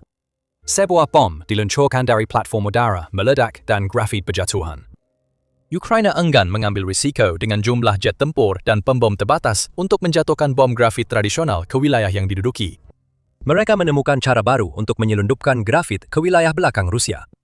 Ukraina mengirimkan drone jarak menengah, kemungkinan FP1 atau FP2, dengan hulu ledak konvensional berisi filamen grafit. Walau penyebarannya tak seluas bom tandan, menurut Defense Express, risikonya juga lebih kecil. Jika ledakan hulu ledak membuat grafit jatuh dari langit, Rusia tetap tidak aman meski pertahanan udaranya bekerja. Drone Ukraina mungkin tidak mengenai target mereka, tetapi grafit mereka tetap akan jatuh dan bisa menyebabkan lebih banyak masalah di tempat-tempat yang tidak terduga. Seperti yang sering kita lihat di Ukraina, ini inovasi dari konsep yang sudah ada. Rusia tidak punya jawaban untuk ini. Apa yang telah diciptakan Ukraina di sini adalah senjata andalan yang bisa mengubah jalannya pertempuran di Donetsk. Senjata yang bisa memutus aliran listrik pasukan Rusia dengan sentuhan cerdik ini menunjukkan bagaimana Ukraina bertempur sambil menatap masa depan ketika mereka telah mengusir tentara Putin dari Ukraina selamanya. Ukraina tidak mengumumkan ini, membiarkan bom-bom barunya yang berbicara. Ini contoh brilian pemanfaatan mineral sederhana yang membuat pasukan Putin mundur ke zaman batu. Tapi kenapa bom grafit bukan bahan peledak? Semua ini tentang listrik dan bagaimana Ukraina ingin merebutnya dari tangan Rusia sambil memastikan masa depan untuk Ukraina. Untuk memahaminya, kita perlu melihat singkat cara kerja bom grafit. Bom ini tidak dirancang untuk fungsi bom pada umumnya. Bom-bom ini tidak merusak landasan pacu atau target yang diperkuat. Di dalam bom grafit terdapat beribu-ribu serat mikroskopis dari material yang menjadi asal nama bom ini. Serat-serat ini nyaris tak terlihat mata, namun akan jatuh seperti debu halus ke sasaran. Sekarang inilah masalah untuk Rusia. Grafit adalah material konduktif. Saat serat-serat kecil dari bom grafit jatuh ke benda yang menghasilkan atau butuh listrik, sifat konduktifnya sangat penting. Korsleting menjadi masalah. Aliran listrik tertarik pada serat grafit yang menyebabkan panas berlebih. Pengaman otomatis mulai bekerja. Seluruh sistem mati karena grafit berfungsi seperti saklar yang memutus listrik. Satu serat tidak cukup, tapi ribuan serat yang jatuh ke target sama akan diuapkan massal oleh arus listrik, menciptakan saluran terionisasi yang memungkinkan arus listrik mengalir lebih besar. Efek berantai pun dimulai, dan tidak ada yang bisa dilakukan Rusia untuk menghentikannya sebelum listrik padam dimanapun yang menjadi target Ukraina. Ukraina kini memiliki bom pemadaman listrik yang bisa dilepaskan ke wilayah pendudukan dengan drone yang juga digunakan untuk mengirim hulu ledak ke Donetsk. Jika Defense Express benar, drone FP1 dan FP2 buatan Ukraina kini lebih mengancam dari sebelumnya. Dan jika Rusia ingin mengetahui seberapa efektif bom grafit milik Ukraina, mereka hanya perlu melihat ke masa lalu. Kami sudah memberitahu Anda sebelumnya bahwa bom grafit bukanlah konsep baru. Amerika Serikat dan NATO pernah menggunakannya sebelumnya. Saat Perang Teluk awal 1990-an, Angkatan Laut AS Serikat menempatkan hulu ledak di Irak dengan rudal jelajah Tomahawk. Rudal-rudal ini bekerja agak berbeda dari bom grafit yang diduga dipakai Ukraina saat ini. Mereka memurai gulungan serat karbon untuk menyebabkan korsleting pada peralatan elektronik di Irak, bukan menjatuhkan serat grafit mikroskopis. Hampir 1 dekade kemudian, NATO memakai bom grafit di bekas Yugoslavia. Di Beograd, kini ibu kota Serbia, NATO mulai menjatuhkan apa yang media sebut sebagai bom lunak. Bom grafit seperti yang digunakan Ukraina ini pernah menyebabkan pemadaman listrik besar pertama bagi warga sipil Beograd saat Perang NATO Yugoslavia. Kini bukan hanya Ukraina yang menggunakan bom grafit. Ukraina diduga terinspirasi oleh laporan bahwa Aripika Azek dan Israel juga melakukannya untuk menyasar target-target di Iran. Laporan 1 April dari Defense Express menyebut Israel diduga memakai bom grafit untuk menyerang pembangkit listrik di Teheran, ibu kota Iran. Seperti halnya laporan tentang bom grafit Ukraina, tidak ada satupun dari hal ini yang telah dikonfirmasi oleh negara yang diduga menggunakan senjata tersebut. Grafit selalu menjadi penanda saat listrik padam di Iran, tanpa ada ledakan yang menjelaskan penyebabnya. Ukraina mengikuti pola yang sama seperti pihak lain yang pernah memakai bom grafit. Mereka tidak mempublikasikannya. Ukraina ingin Rusia menebak-nebak apakah drone terbaru ke wilayah pendudukan membawa grafit atau bahan peledak. Sedangkan untuk Rusia, mereka tidak bisa melakukan apapun untuk melindungi diri dari apa yang telah dikirim Ukraina. Bahkan tembakan pertahanan udara yang sukses hanya menyebarkan grafit. Dan di mana pertahanan udara itu akan berada? Di lokasi yang dianggap penting oleh Rusia, sehingga tetap ada banyak peralatan listrik yang berisiko terkena meski bom grafit Ukraina meleset dari target. Namun, senjata baru Ukraina ini punya sisi kecerdikan lain. Bom grafit tak sekadar memadamkan listrik pasukan Rusia, tetapi dipakai untuk tujuan sangat spesifik. Itu mengubah segalanya. Omong-omong, Anda sedang menonton The Military Show. Jika Anda belum berlangganan, sekarang adalah waktu yang tepat untuk menekan tombol itu, agar Anda bisa terus mengikuti video terbaru kami. Jadi, secara sepintas, bom grafit Ukraina bertujuan memutus aliran listrik di wilayah belakang Rusia. Namun, jika Anda perhatikan lebih jauh, Anda akan melihat kecerdasan Ukraina. Ingat, contoh penggunaan bom grafit yang sudah kami sebutkan. Bom-bom tersebut selalu digunakan satu negara di wilayah negara lain. Situasi Ukraina berbeda karena mereka memakai bom grafit di wilayahnya sendiri yang diduduki, menargetkan fasilitas listrik yang dibangun Ukraina bertahun-tahun lalu. Itulah kecerdasan strategi Ukraina. Mereka tak ingin Rusia memanfaatkan infrastruktur listrik Ukraina. Namun, Ukraina juga tidak ingin menghancurkan infrastruktur tersebut sampai hancur lebur, karena itu berarti harus mengeluarkan lebih banyak uang untuk membangun kembali infrastruktur itu ketika Ukraina akhirnya berhasil mengusir Rusia dari wilayahnya. Disinilah bom grafit menjadi senjata yang sempurna. Ukraina bisa memakai bom ini untuk memutus listrik tanpa menyebabkan kerusakan besar jangka panjang pada fasilitas listrik yang dibangun sendiri oleh Ukraina di Donetsk. Rusia tetap harus melakukan perbaikan. Sistem yang terputus membutuhkan waktu untuk diaktifkan kembali, dan grafit bisa membakar komponen kecil yang dibutuhkan untuk menjaga sistem listrik tetap berjalan. Namun pembangkit listrik tetap berdiri, sesuatu yang sebelumnya tak bisa dijamin Ukraina. Pada November 2025, Reuters melaporkan drone Ukraina menabrak pembangkit listrik di Donetsk, menyebabkan kerusakan besar. Sekarang pembangkit listrik itu bisa dimatikan tanpa ledakan. Ukraina berjuang dengan memikirkan masa depan. Secara simbolis, itu akan menghancurkan Rusia. Putin menyatakan dengan tegas bahwa Ukraina seharusnya tidak ada. Menurut Presiden Rusia, Ukraina tidak pernah dianggap sebagai negara berdaulat karena dulunya adalah bagian dari Rusia, bahkan setelah merdeka. Jika Putin berhasil, Ukraina tak akan dipaksa jadi bagian Rusia lagi. Melihat Ukraina berjuang keras untuk wilayahnya dan memakai senjata demi menjaga infrastruktur yang direbut Rusia adalah hal buruk bagi Putin. Itu memberitahunya bahwa semangat Ukraina belum hancur dan bangsa itu sedang menatap masa depan di mana Rusia tidak lagi menjadi masalah yang harus mereka hadapi. Di balik makna simbolisnya ada nilai strategis. Penggunaan bom grafit oleh Ukraina bisa menjadi strategi lebih luas, bukan hanya memutus listrik tentara Rusia di belakang garis depan.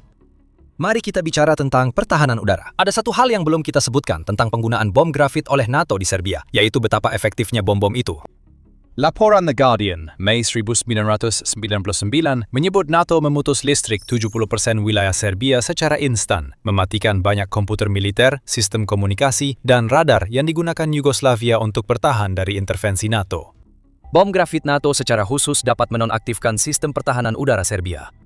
Pertahanan itu menimbulkan banyak masalah. Mereka berhasil menembak jatuh pilot Angkatan Udara Amerika Serikat yang menerbangkan jet tempur F-117 Nighthawk, kemampuan yang mungkin tidak diduga NATO ada di Beograd saat itu. Menghancurkan pertahanan udara Beograd jadi pencapaian besar NATO di akhir 1990-an. Hal serupa berlaku bagi Ukraina terhadap pertahanan udara Rusia di wilayah pendudukan. Ukraina berhasil menghancurkan pertahanan udara Rusia dalam setahun terakhir. Menurut Kiev Independent, periode antara Juni 2025 hingga 26 Maret, Ukraina melakukan 492 serangan terhadap infrastruktur pertahanan udara Rusia dengan ratusan serangan lainnya menargetkan aset anti-akses, area denial, yang telah didirikan Rusia di tempat-tempat seperti Donetsk. Kini, Ukraina menambah bom grafit berbasis drone ke kampanye melawan pertahanan udara Rusia. Ukraina memberi dirinya kesempatan untuk menciptakan koridor udara yang aman tanpa harus mengorbankan drone peledaknya untuk melakukan hal itu. Ini konsep yang sederhana, bom grafit melumpuhkan radar dan mengacaukan sirkuit sistem pertahanan udara. Sementara Rusia berusaha memperbaiki sistem-sistem itu, drone yang membawa hulu ledak peledak dan bahkan rudal Ukraina bisa dikirim untuk menyerang target yang lebih berharga. Saat pertahanan udara aktif lagi, Rusia harus menghadapi lubang besar di tanah dan masalah yang lebih dalam. Jauh di belakang garis depan, Rusia akan membangun pusat komando dan kendali atau pusat C2 di wilayah yang diduduki. Dalam peperangan, C2 adalah segalanya. Tanpa itu, bahkan fungsi paling dasar dari militer pun akan sangat terhambat. Di pusat C2 inilah perencanaan dilakukan, dan melalui pusat inilah koordinasi serta pelaksanaan rencana tersebut diatur. Di Ukraina, itu berarti C2 berfungsi untuk mengatur pasukan Rusia di lapangan agar mereka dapat melancarkan serangan tanpa henti terhadap pertahanan Ukraina. Kita bisa berdebat sepanjang hari tentang seberapa efektif C2 milik Rusia. Angka 35.000 kematian pada bulan Maret yang kita sebutkan sebelumnya menunjukkan bahwa itu tidak terlalu efektif. Faktanya, pusat-pusat ini memang ada dan juga membutuhkan listrik. Pusat C2 penuh peralatan komunikasi dan monitor yang menampilkan informasi kondisi medan perang. Semua ini adalah hal-hal yang bisa dilumpuhkan oleh bom grafit, meskipun hanya untuk sementara waktu. Apa yang sekarang dimiliki Ukraina adalah senjata yang dapat mereka gunakan untuk menyebabkan kekacauan di belakang garis depan, yang pada dasarnya menciptakan efek domino. C2 dilumpuhkan di belakang. Instruksi tidak sampai ke para komandan di garis depan. Infiltrator Rusia di zona abu-abu menjadi terisolasi, terputus, lalu mati. Jika berkaitan dengan listrik, itu jadi target. Hampir semua yang dimiliki Rusia di belakang butuh listrik. Ukraina memutus listrik, memaksa Rusia memakai cara lama yang lebih lambat untuk berkomunikasi. Pulpen dan kertas akan menjadi hal yang biasa dimanapun Ukraina menyerang.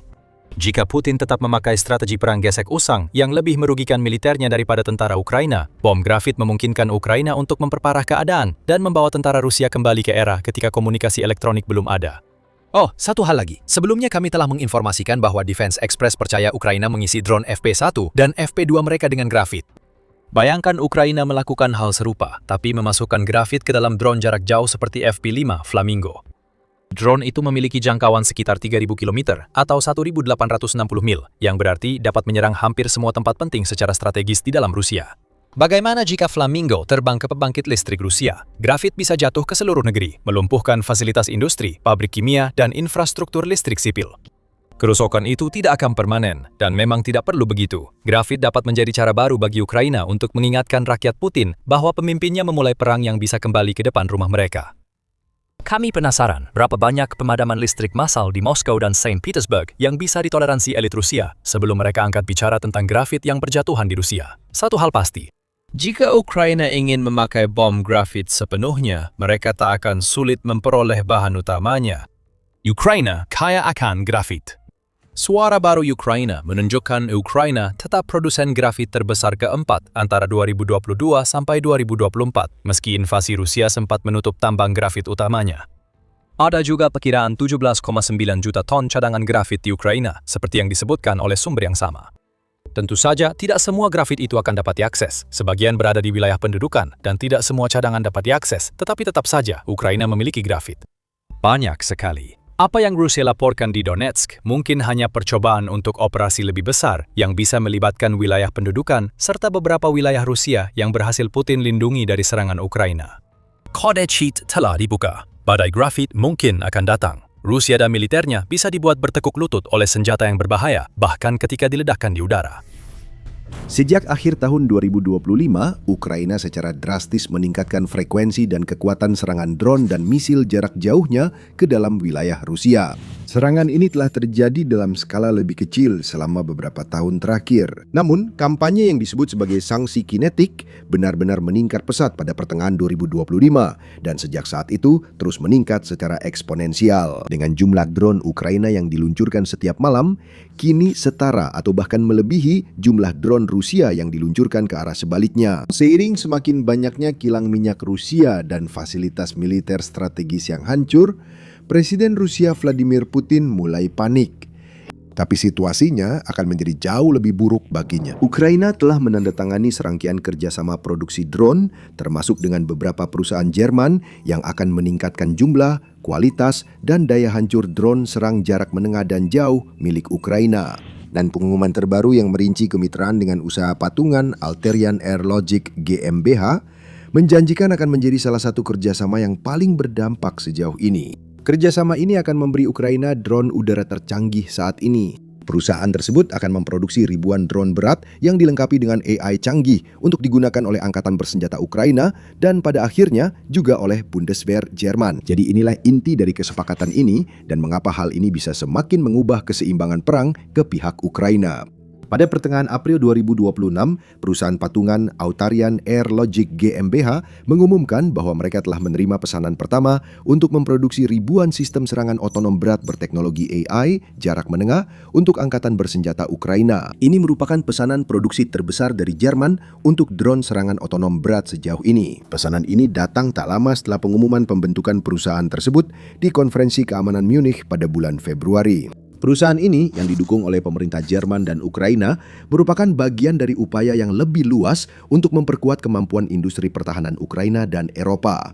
Perusahaan patungan ini menggabungkan platform UAV Air Logic dari Ukraina yang telah teruji di medan tempur dengan perangkat lunak navigasi otonom, panduan AI, dan ketahanan peperangan elektronik dari divisi Jerman Autarian, perusahaan ASEC. Perusahaan patungan ini bertujuan memproduksi drone yang dirancang untuk ketahanan di lingkungan operasional yang menuntut, sambil tetap mematuhi standar NATO. Seperti yang dikatakan Vitali Kolosninchenko, CEO Air Logic, bersama-sama kami sedang membangun masa depan peperangan drone sekutu.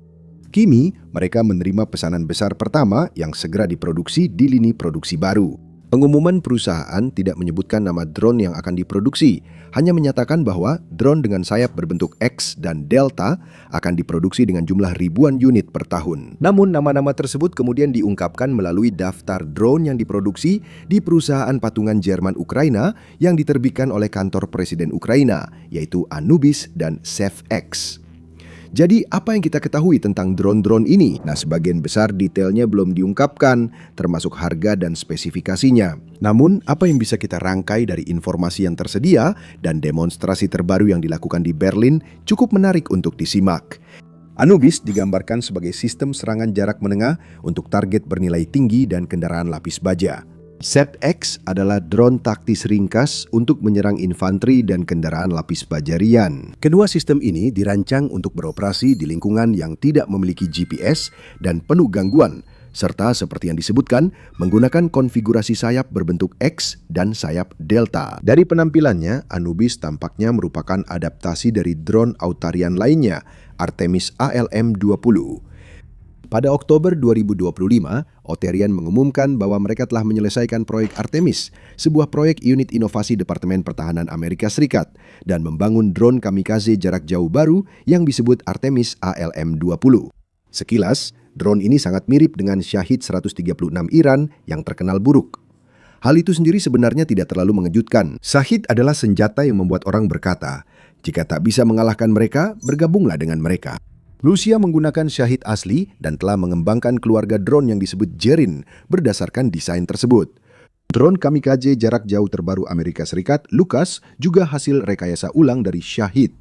Jadi, kenapa harus menciptakan ulang sesuatu yang sudah ada saat membahas Artemis? Artemis ALM-20 dilaporkan merupakan drone jarak jauh dengan jangkauan hampir 1000 mil. Drone ini membawa peledak 99 pon dan memakai kecerdasan buatan milik Autarian sendiri untuk pemanduan sasaran. Akan saya jelaskan lebih lanjut sebentar lagi. Drone ini dikembangkan bekerja sama dengan sebuah perusahaan Ukraina yang namanya dirahasiakan demi alasan keamanan. Ketika Artemis selesai dibuat, Autarian mengatakan bahwa Departemen Pertahanan Amerika Serikat dan mitra lainnya akan beralih ke produksi massal di fasilitas yang sedang dibangun di Amerika Serikat, Jerman, dan Ukraina. Semua produksi Anubis dan SafeX dijadwalkan akan dilakukan di Jerman. Ini merupakan petunjuk lain bahwa Anubis kemungkinan adalah modifikasi dari Artemis ALM-20. Modifikasi utama kemungkinan berkaitan dengan mengubah profil drone untuk serangan jarak menengah. Drone jarak menengah yang juga disebut sebagai drone menengah atau drone jarak menengah biasanya memiliki jangkauan sekitar 400 mil, ketinggian 12.000 hingga 30.000 kaki, dan daya tahan hingga 24 jam. Drone ini dibuat untuk pertempuran militer atau pengawasan berkelanjutan di wilayah regional. Drone jarak jauh, di sisi lain, sering diklasifikasikan sebagai UAV berdaya tahan lama dengan ketinggian sedang atau tinggi yang biasa disebut MALE atau HAIL. Dengan jangkauan lebih dari 400 mil dan daya tahan lebih dari 24 jam, drone ini merupakan platform strategis berdaya tahan tinggi yang digunakan untuk pengawasan militer, mata-mata, pelacakan cuaca, dan pemetaan geografis. Anubis jarak menengah dirancang untuk menyerang personel, target taktis dan strategis, serta kendaraan lapis baja pada jarak menengah. Sementara itu, ZX dirancang untuk menghancurkan personel dan kendaraan lapis baja ringan, termasuk kendaraan logistik dan transportasi. Ini tampaknya merupakan peningkatan dari drone kamikaze UAS Seth milik Air Logic. UAS Seth asli pertama kali terlihat saat kunjungan Kanselir Jerman saat itu, Olaf Scholz, ke Ukraina pada Desember 2024. Beberapa bulan kemudian, pada Maret 2025, penggunaannya dikonfirmasi oleh Brigade Operasi Khusus Azov ke-12. Seperti Artemis ALM-20 UAS Seth dan model demo Seth X yang dipamerkan pada demo di Berlin juga sangat mirip dengan Shahid 136. Namun ukurannya lebih kecil, dibuat untuk serangan jarak menengah sekitar 30 mil ke atas dan memerlukan banyak bahan bakar serta baterai. Berbeda dengan drone Shahid yang lebih besar dan berbahan bakar, UAS Seth memakai motor listrik, meningkatkan kemampuan siluman dengan jejak termal dan akustik yang minim. Drone ini juga tampaknya dilengkapi dengan navigasi yang tahan terhadap gangguan sinyal. Kedua fitur ini kemungkinan besar ada di Seth X. Seth X juga punya sayap lipat, sehingga drone ini bisa diluncurkan dari kontainer angkut luncur.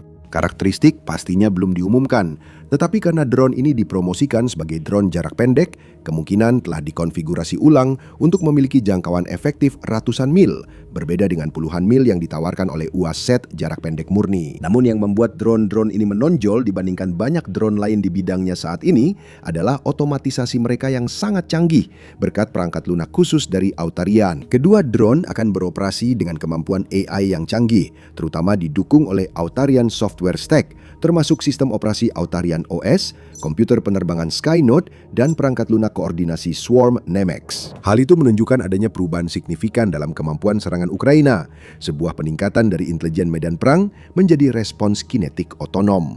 Autarian Software Stack bertujuan menyediakan platform terpadu yang independen dari perangkat keras sebagai sistem operasi umum untuk sistem otonom.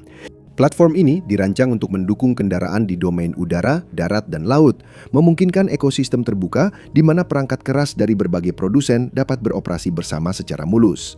Inti dari stack ini adalah Autarian OS. Ini adalah distribusi komersial dan telah diperkuat dari perangkat lunak kontrol penerbangan open source PX4 yang dibuat oleh pendiri Autarian, Dr. Lawrence Meyer.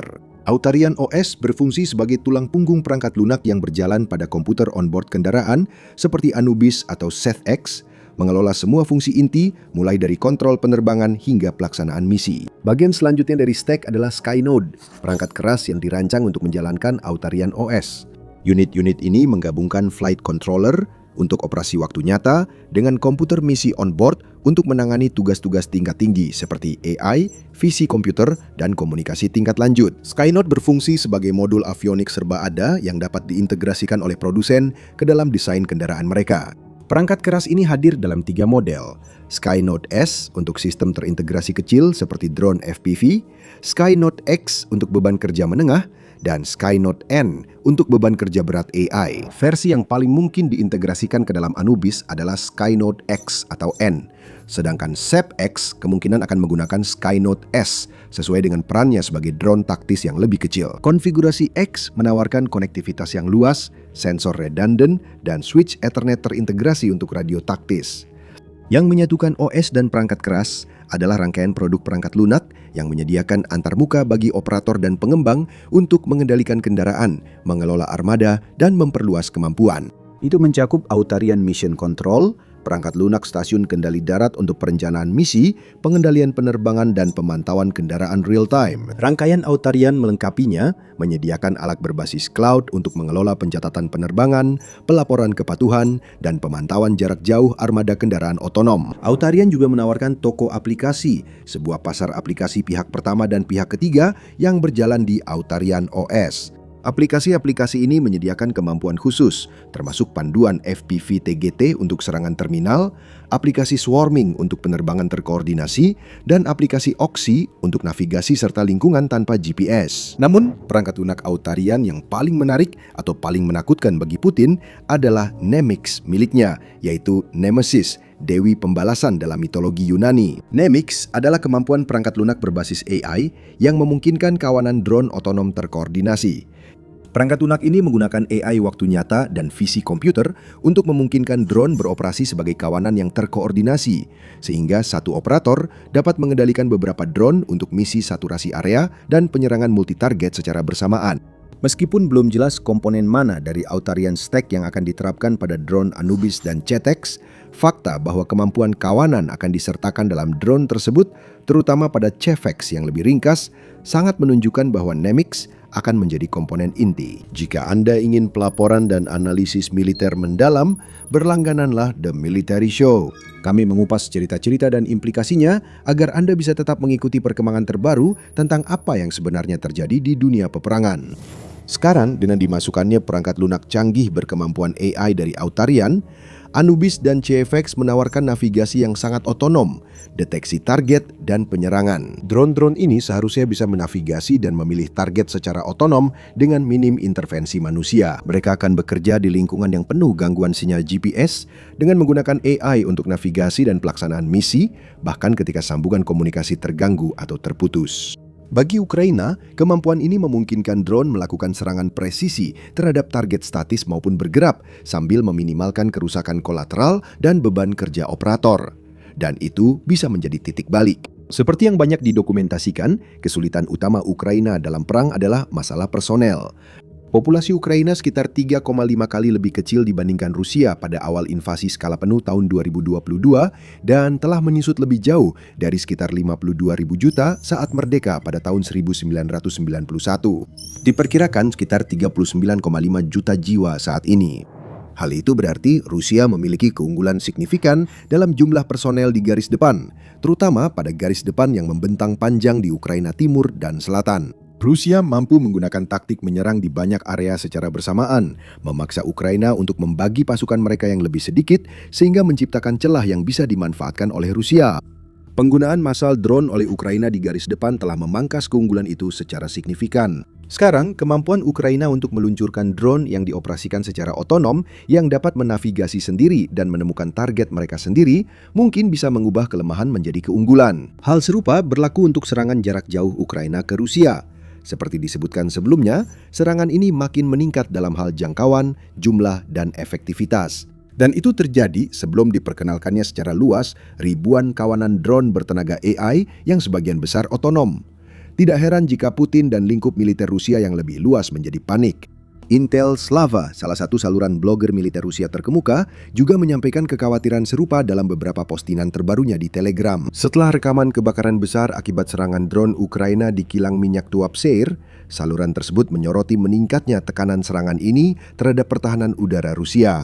Hal ini mencerminkan pola kritik yang lebih luas di antara para komentator pendukung perang yang semakin mempertanyakan kemampuan sistem untuk menghadapi skala dan frekuensi serangan drone Ukraina. Implikasinya jelas. Tanpa perubahan signifikan atau upaya untuk mengganggu kemampuan drone Ukraina di sumbernya, Rusia bisa menghadapi masalah yang semakin besar pada akhir tahun ini. Dan itu bahkan sebelum memperhitungkan kawanan drone berbasis AI dari Autarian Air Logics. Sekarang, meskipun drone-drone ini mungkin sangat baru dan canggih, mereka jelas bukan hanya prototipe teoretis. Mereka adalah hasil dari kebutuhan mendesak dan evolusi pertempuran. Air Logic menyatakan, insinyur kami mengembangkan sistem ini di tengah gempuran. Kini industri Jerman memproduksinya dalam skala besar yang mengubah situasi di medan perang. Setiap unit dari jalur perakitan membawa pengalaman tempur bertahun-tahun. Selain pengalaman yang diperoleh dari UAS-SAF, Air Logics juga banyak belajar dari platform GOR miliknya. GOR adalah drone penyintai yang diluncurkan dengan katapel yang telah terbukti di medan tempur dan digunakan untuk ISR taktis maupun strategis. Drone ini memiliki jangkauan 161 mil, daya tahan 4 jam, dan dirancang untuk beroperasi di lingkungan peperangan elektronik. Perangkat lunak Autarian juga telah diterapkan dalam beberapa proyek lain, sehingga terkumpul banyak pengetahuan taktis dan operasional. Di Ukraina, Perusahaan tersebut mendapatkan kontrak senilai 50 juta dolar dari Pentagon untuk mengirimkan 33.000 kit serangan berbasis AI kepada pasukan Ukraina. Berdasarkan perangkat keras Skynote S, kit ini menyediakan panduan terminal otonom dan ketahanan terhadap peperangan elektronik yang merupakan salah satu penerapan teknologi otonom terbesar hingga saat ini. Sistem Skynote S dan Nemex juga diintegrasikan ke dalam drone Kestrel milik Lightning Labs di Amerika Serikat. Quadcopter 5 inci buatan lokal yang digunakan Divisi Infanteri ke-25 Angkatan Darat Amerika Serikat dilaporkan terintegrasi dengan sistem Autarian dalam kurang dari seminggu. Dan di Taiwan, produsen lokal Thunder Tiger menanamkan AI dan perangkat lunak Autarian termasuk Nemex ke seluruh jajaran kendaraan tak berawak miliknya. Autarian juga telah menjalin perjanjian kerjasama jangka panjang dengan kontraktor pertahanan utama Jerman, Rheinmetall, untuk bersama-sama mengembangkan sistem operasi homogen bagi berbagai sistem militer tak berawak di udara, darat, dan laut. Rheinmetall telah memperkuat hubungan ini dengan menjadi pemegang saham di Autarian. Sekarang, manfaat bagi Ukraina dari jalur produksi baru yang didirikan di Jerman untuk drone-drone ini sudah jelas.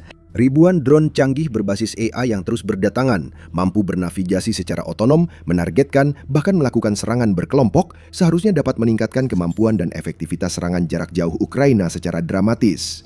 Namun, Ukraina bukan satu-satunya yang diuntungkan dari kesepakatan ini. Sistem ini juga ditujukan untuk memenuhi kebutuhan amunisi pasukan Jerman.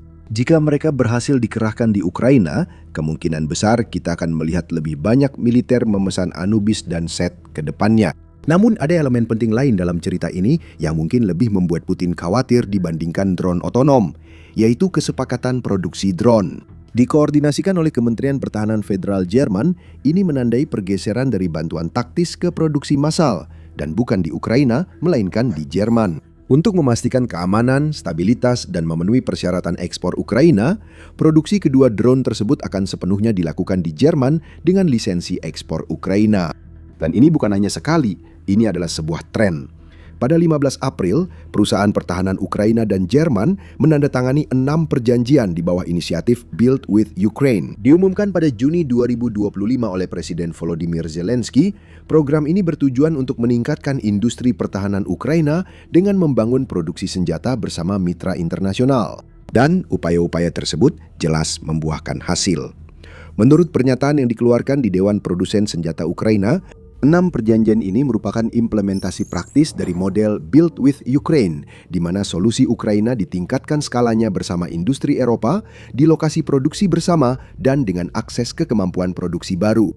Di antara perjanjian-perjanjian ini, TAF Industries, salah satu produsen drone FPV terbesar di Ukraina, menandatangani nota kesepahaman atau MOU dengan perusahaan Jerman Tyra untuk membentuk perusahaan patungan Ukraina-Jerman dalam produksi interceptor BPLA. Produsen drone Ukraina Calver Aerospace menandatangani perjanjian dengan perusahaan pertahanan Jerman Helsing untuk mengembangkan dan memproduksi drone bersama di Jerman, didanai langsung oleh pemerintah Jerman. Produsen drone Ukraina lainnya, WE Drones, memperluas kemitraan mereka dengan perusahaan Jerman Ukraina Quantum Systems yang merupakan investor di WE. Mereka telah menandatangani nota kesepahaman untuk membentuk usaha patungan dalam produksi WE Striller Interceptor. Demikian pula, perusahaan Ukraina Ukravia System dan perusahaan Jerman Pointo X menandatangani nota kesepahaman tentang produksi bersama sistem misil dan penerbangan. Sebuah perjanjian kerjasama teknologi juga telah ditandatangani antara perusahaan Ukraina terkenal, Firepoint, yang bertanggung jawab atas rudal jelajah Flamingo, rudal balistik taktis atau drone FP2 dan FP7 berkecepatan tinggi dengan jangkauan 120 mil, serta pemasok suku cadang pesawat Jerman Diehl Aviation. Beberapa bulan sebelumnya, pada bulan Februari, pengembang Ukraina Frontline Robotics memperkenalkan drone pembom baru Linta 3.0 yang akan diproduksi baik di Ukraina maupun di Jerman. Ini akan menjadi drone pertama yang diproduksi di perusahaan patungan Ukraina-Jerman pertama, Quantum Frontline Industries, yang diumumkan oleh Frontline Robotics Ukraina dan Quantum Systems Jerman pada Desember 2025. Jadi bukan hanya Anubis dan Setex yang membuat Putin berkeringat. Jika Rusia kesulitan menghadapi serangan jarak jauh Ukraina ke infrastrukturnya, bagaimana mereka akan menangani lonjakan serangan akibat kesepakatan produksi Eropa yang makin meluas? Mungkin yang lebih penting, Jika hari ini Rusia masih unggul dalam teknologi drone dibandingkan Eropa, maka dengan adanya kesepakatan-kesepakatan ini, besok keunggulan itu akan hilang. Jadi pengaturan produksi usaha patungan ini tidak hanya mengamankan masa depan Ukraina, tetapi juga masa depan Eropa. Ini menunjukkan bahwa Ukraina tidak lagi hanya sebagai penerima peralatan. Ukraina telah menjadi pusat utama riset dan pengembangan di mana masa depan keamanan Eropa sedang dibangun dan dikembangkan. Pihak Rusia pun memperhatikan hal ini dengan cemas. Pada hari yang sama dengan pengumuman usaha patungan sebelumnya, Kementerian Pertahanan Rusia merilis daftar sekitar 21 fasilitas di Eropa dan wilayah lain yang dituduh memproduksi drone serang atau komponennya untuk Ukraina. Daftar ini mencakup 11 lokasi yang diidentifikasi sebagai cabang perusahaan Ukraina di kota-kota seperti London, Munich, Riga, Vilnius, dan Praha, bersama dengan 10 perusahaan asing di Madrid, Venesia, dan Haifa. Implikasi dari penerbitan daftar ini sangat signifikan. Dmitry Medvedev, wakil kepala Dewan Keamanan Rusia dan salah satu tokoh Rusia yang paling tak terkendali di X, memposting bahwa alamat-alamat ini merupakan daftar target militer potensial bagi angkatan bersenjata Rusia. Pernyataan Kementerian Pertahanan Rusia perlu diartikan secara harfiah. Daftar fasilitas Eropa yang memproduksi drone dan peralatan lain menjadi target potensial angkatan bersenjata Rusia. Waktu serangan itu tergantung pada perkembangan berikutnya. Dia menutup postingannya dengan, "Tidurlah nyenyak, mitra-mitra Eropa." Apakah Putin akan memerintahkan serangan ke fasilitas itu masih perlu dilihat. Itu akan menjadi eskalasi terbesar perang sejauh ini dan pasti melibatkan NATO serta Rusia dalam konflik langsung. Angkatan Udara Ukraina telah menerima peningkatan besar-besaran berkat Swedia. Ini bukan jet tempur mewah, ini bukan pembom taktis. Sebenarnya, alat ini sama sekali tidak memiliki kemampuan ofensif. Namun, tanpa menembakkan satu peluru pun, pesawat rahasia ini benar-benar menghancurkan rencana taktis Rusia dan harapan mereka untuk memenangkan perang ini. Pesawat itu adalah SAP 340 Airborne Early Warning and Control atau AEW dan C, yang juga dikenal sebagai ASC-890. Dan kedatangan pesawat ini di langit Kiev sudah lama dinantikan. Tepatnya pada bulan Mei 2024, Swedia mengumumkan transfer 2 pesawat ini ke Ukraina sebagai bagian dari paket bantuan militer ke-16 untuk negara tersebut. Ini adalah paket bantuan terbesar yang pernah dikirimkan Swedia ke Ukraina dengan nilai sekitar 13,3 miliar krona Swedia, yang setara dengan sekitar 1,25 miliar dolar pada saat itu. Namun Ukraina belum bisa langsung memaksimalkan pesawat barunya. Saat mengumumkan paket bantuan tersebut, pejabat Swedia memperingatkan bahwa akan membutuhkan waktu sekitar 1 tahun atau bahkan lebih lama untuk melatih kru udara dan tim pemeliharaan, serta mempersiapkan infrastruktur darat yang diperlukan agar pesawat-pesawat ini dapat beroperasi secara efektif. Para ahli memperkirakan pesawat-pesawat tersebut baru siap digunakan pertengahan hingga akhir 2025 atau awal 2026. Sampai kita mulai melihat SAP 340 benar-benar mengudara dan mulai memberikan manfaat nyata bagi militer Ukraina. Dan perkiraan tersebut terbukti cukup akurat. Pada bulan Juni 2025, laporan pertama mulai muncul bahwa pesawat AEW&C ini beroperasi di Ukraina. Hingga saat itu, banyak pengamat masih mempertanyakan nilai sebenarnya pesawat-pesawat ini. Bagaimanapun juga, SAP 340 tidak mampu meluncurkan rudal jarak jauh atau menjatuhkan bom berpemandu presisi ke infrastruktur Rusia. Jadi pesawat itu bukan tambahan yang signifikan dalam persenjataan Angkatan Udara Ukraina. Namun para ahli penerbangan dan militer menyambut kedatangan pesawat ini dengan optimisme yang hati-hati karena mereka paham betapa besar dampak yang bisa diberikan pesawat-pesawat tersebut. Bukan dalam hal langsung meluncurkan amunisi dan menimbulkan kerusakan, tetapi dalam hal memberikan intelijen yang sangat berharga dan kesadaran situasi, serta menyampaikan data yang dibutuhkan Ukraina untuk melakukan operasi ofensif maupun defensif. Pada Juni 2025, dunia menyaksikan langsung kemampuan SAP 340 saat pesawat ini berperan utama dalam peristiwa bersejarah, yaitu untuk pertama kalinya sebuah jet tempur Rusia ditembak jatuh. Menurut laporan dari surat kabar Jerman Bild, sebuah pesawat tempur Rusia Sukhoi Su-35 berhasil dijatuhkan oleh F-16 Ukraina di suatu tempat di bagian timur laut Ukraina. Tapi ini bukan sekedar pertempuran udara antara dua jet. Ini adalah operasi yang kompleks yang dimulai dengan Angkatan Udara Ukraina mengerahkan beberapa jet tempur untuk melakukan serangan bom ke posisi-posisi Rusia, baik di wilayah pendudukan maupun di wilayah Kursk milik Rusia sendiri. Rusia merespons dengan mengerahkan jet tempur superioritas udaranya berharap dapat menjatuhkan atau memaksa mundur jet Ukraina. Namun pilot Rusia itu justru terbang langsung ke dalam jebakan dan semua itu berkat SAP 340. Pesawat AEW dan C sudah berada di udara jauh sebelum jet Rusia itu bahkan lepas landas. Dengan sistem radar canggihnya, pesawat itu memindai wilayah sekitar untuk mencari tanda-tanda pergerakan musuh. Pesawat itu sama sekali tidak kesulitan mendeteksi Su-35 dan melacaknya dari jarak ratusan mil. Pilotnya mengira dia akan mengejutkan musuhnya. Pada kenyataannya, para pilot Ukraina tahu persis apa yang sedang menuju ke arah mereka. Dan begitu jet itu berada dalam jangkauan, seorang pilot F-16 Ukraina menggunakan data yang diberikan oleh pesawat mata-mata Swedia untuk menembakkan rudal AIM-120 membuat Su-35 berputuh dan jatuh dari udara.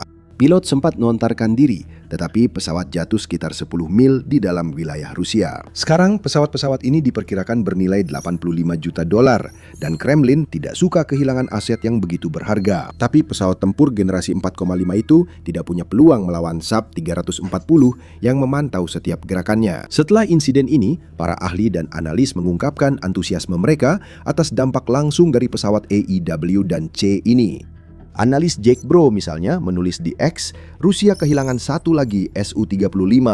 Teorinya adalah bahwa Ukraina sekarang telah mengoperasikan pesawat SAP AEW dan C asal Swedia mereka bersama armada F-16 mereka. Kemampuan ini diperjuangkan Ukraina selama bertahun-tahun. Bravo semuanya. Saluran Telegram Ukraina, Ukraine Fights, juga menekankan pentingnya menjaga pesawat-pesawat ini tetap terlindungi dan tersembunyi dengan baik, menulis, "Ini adalah momen bersejarah, tetapi sekarang kita harus menyamarkan SAP sebaik mungkin." Dan itu adalah poin penting, karena Ukraina kabarnya hanya menerima 2 pesawat ini. Satu serangan rudal tepat bisa membuat salah satu tak bisa digunakan selamanya, jadi pasukan Kiev harus menjaganya baik-baik. Untungnya, tampaknya mereka melakukannya dengan sangat baik, karena rekaman video baru muncul pada Maret 2026 yang menunjukkan salah satu pesawat ini beroperasi di dalam atau dekat wilayah Ukraina. Dan memang benar-benar mustahil untuk melebih-lebihkan pentingnya pesawat-pesawat ini. Tapi sebelum kita melihat nilai yang mereka bawa untuk Ukraina, mari kita lihat lebih dekat bagaimana sebenarnya cara kerja mereka. Karena SAP 340 bukan sekedar pesawat, ini jauh lebih dari itu. Ini adalah stasiun radar terbang, pusat kendali pesawat tempur, mesin pengumpul intelijen bergerak yang mengirimkan banyak data waktu nyata ke unit-unit lokal maupun yang jauh. Memberikan informasi untuk semua keputusan penting para komandan Ukraina agar mereka bisa mengungguli, mengakali, dan selalu selangkah lebih maju dari musuh. Dan itu adalah sesuatu yang belum pernah dimiliki Ukraina sebelumnya. Tentu saja Ukraina sudah memiliki radar darat dan jumlahnya cukup banyak, serta radar jet tempur dan baterai rudal permukaan ke udara yang memindai langit untuk mencari tanda-tanda ancaman udara. SAP 340 memberikan sesuatu yang benar-benar berbeda, sebuah platform mata di langit yang didukung oleh radar PS-890 ESA milik SAP. Dibuat dengan sistem REI, radar ini dipasang dalam fairing bergaya balok penyeimbang yang khas di atas badan pesawat. Ini sangat berbeda dari banyak pesawat AEW dan C lainnya yang seringkali menggunakan sistem radar berbentuk lingkaran. Dan radar ini bukan main-main. Radar ini mampu mendeteksi target di udara dan laut pada jarak sekitar 280 mil. Terbang pada ketinggian rata-rata sekitar 20.000 kaki. Radar ini juga mampu melacak bukan hanya puluhan, tetapi ratusan target sekaligus, tepatnya 1.000 target di udara dan 500 target di permukaan. Itu sangat besar pengaruhnya bagi kesadaran situasional Ukraina. Sebelum menerima dan mengoperasikan SAP 340, pasukan Ukraina hanya melihat sebagian kecil dari gambaran besarnya. Informasi gabungan dari berbagai sistem pengawasan, seperti drone pengintai dan radar darat. SAP 340 mengubah segalanya, memberikan Ukraina pandangan paling jelas dan luas terhadap medan perang di sekitarnya. Dan bisa dibilang aspek terpenting dari pesawat ini adalah kemampuan radar look-down-nya. Radar look-down pada dasarnya adalah sistem radar udara yang memiliki kemampuan untuk mendeteksi, melacak, dan bahkan menyerang target musuh yang terbang pada ketinggian lebih rendah dari platform radar itu sendiri. Radar darat memiliki keterbatasan. Mereka mungkin bisa melihat puluhan mil di sekelilingnya, tapi selalu ada hambatan di jalan mereka. Mengaburkan penglihatan, menghalangi pandangan, dan mengganggu kemampuan mereka mendeteksi sasaran yang seharusnya bisa mereka deteksi, seperti jet tempur musuh, pembom, drone, atau rudal. Bukit, hutan, gedung, dan lainnya, ditambah lagi lengkungan bumi itu sendiri, Semuanya menimbulkan masalah bagi sistem-sistem seperti ini. Karena itu banyak pesawat, rudal, dan drone dirancang terbang rendah dekat permukaan tanah agar bisa bersembunyi di balik fitur geografis dan mendekati musuh dengan risiko terdeteksi paling kecil. Tapi taktik-taktik itu sama sekali tidak efektif melawan pesawat radar dengan kemampuan look down mereka. Mereka tak perlu khawatir soal struktur hutan atau pegunungan tinggi yang menghalangi atau mengaburkan pandangan. Dengan memindai landscape dari atas, mereka dapat dengan mudah menemukan dan melacak drone terbang rendah atau rudal jelajah. Mereka juga mampu melacak jenis target lain. Salah satunya telah menjadi masalah besar bagi Ukraina sepanjang perang ini dan sangat diandalkan Rusia untuk memberikan kerusakan besar di sepanjang garis depan, menghancurkan posisi pertahanan Ukraina, benteng, kendaraan lapis baja, dan konsentrasi pasukan berulang kali. Bom luncur. Sebelum kami lanjut, masih banyak info seperti ini. Jika Anda merasa acara militer ini bermanfaat, jangan lupa berlangganan. Sekarang, bom luncur telah menjadi masalah besar bagi Ukraina sepanjang perang ini, dan masalah itu semakin membesar seiring waktu karena Rusia terus meningkatkan teknologinya. Bom-bom ini hadir dalam berbagai bentuk, seperti bom FAB atau KAB, yang seringkali dilengkapi dengan kit UMPK. Itu secara efektif mengubahnya dari amunisi tak berpemandu menjadi bom pintar yang bisa memakai sistem navigasi inersia dan satelit untuk menyerang target dengan margin kesalahan sangat kecil. Diluncurkan dari lokasi yang relatif aman, jauh di belakang zona pertempuran garis depan, bom-bom ini terbang pada jalur ketinggian rendah untuk mencapai tujuan mereka, sehingga sulit terdeteksi di layar radar. Ukraina telah berupaya melawannya selama bertahun-tahun melalui jammer perang elektronik, tetapi Rusia terus meningkatkan upayanya, memperbaiki sistem satelit bom pintarnya, dan menambahkan antena tambahan untuk menghadapi jammer tersebut.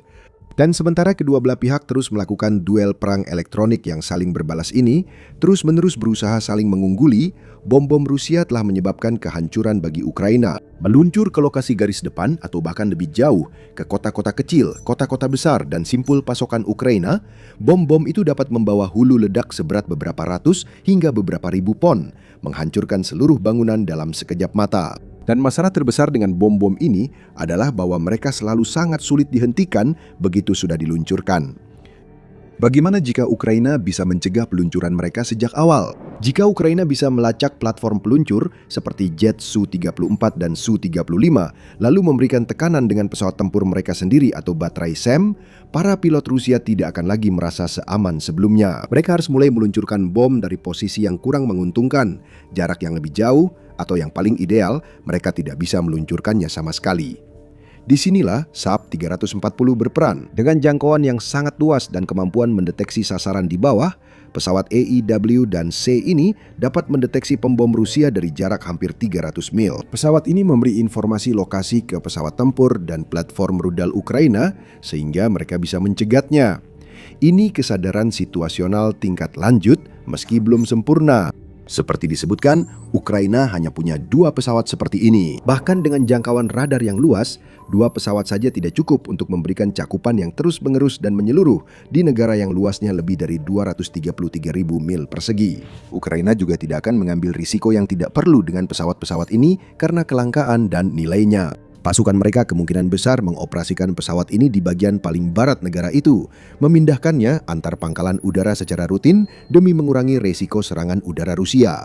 Karena tidak butuh banyak usaha untuk menyebabkan kerusakan serius pada pesawat-pesawat ini atau menghancurkan sistem radar mereka sehingga membuatnya relatif tidak berharga.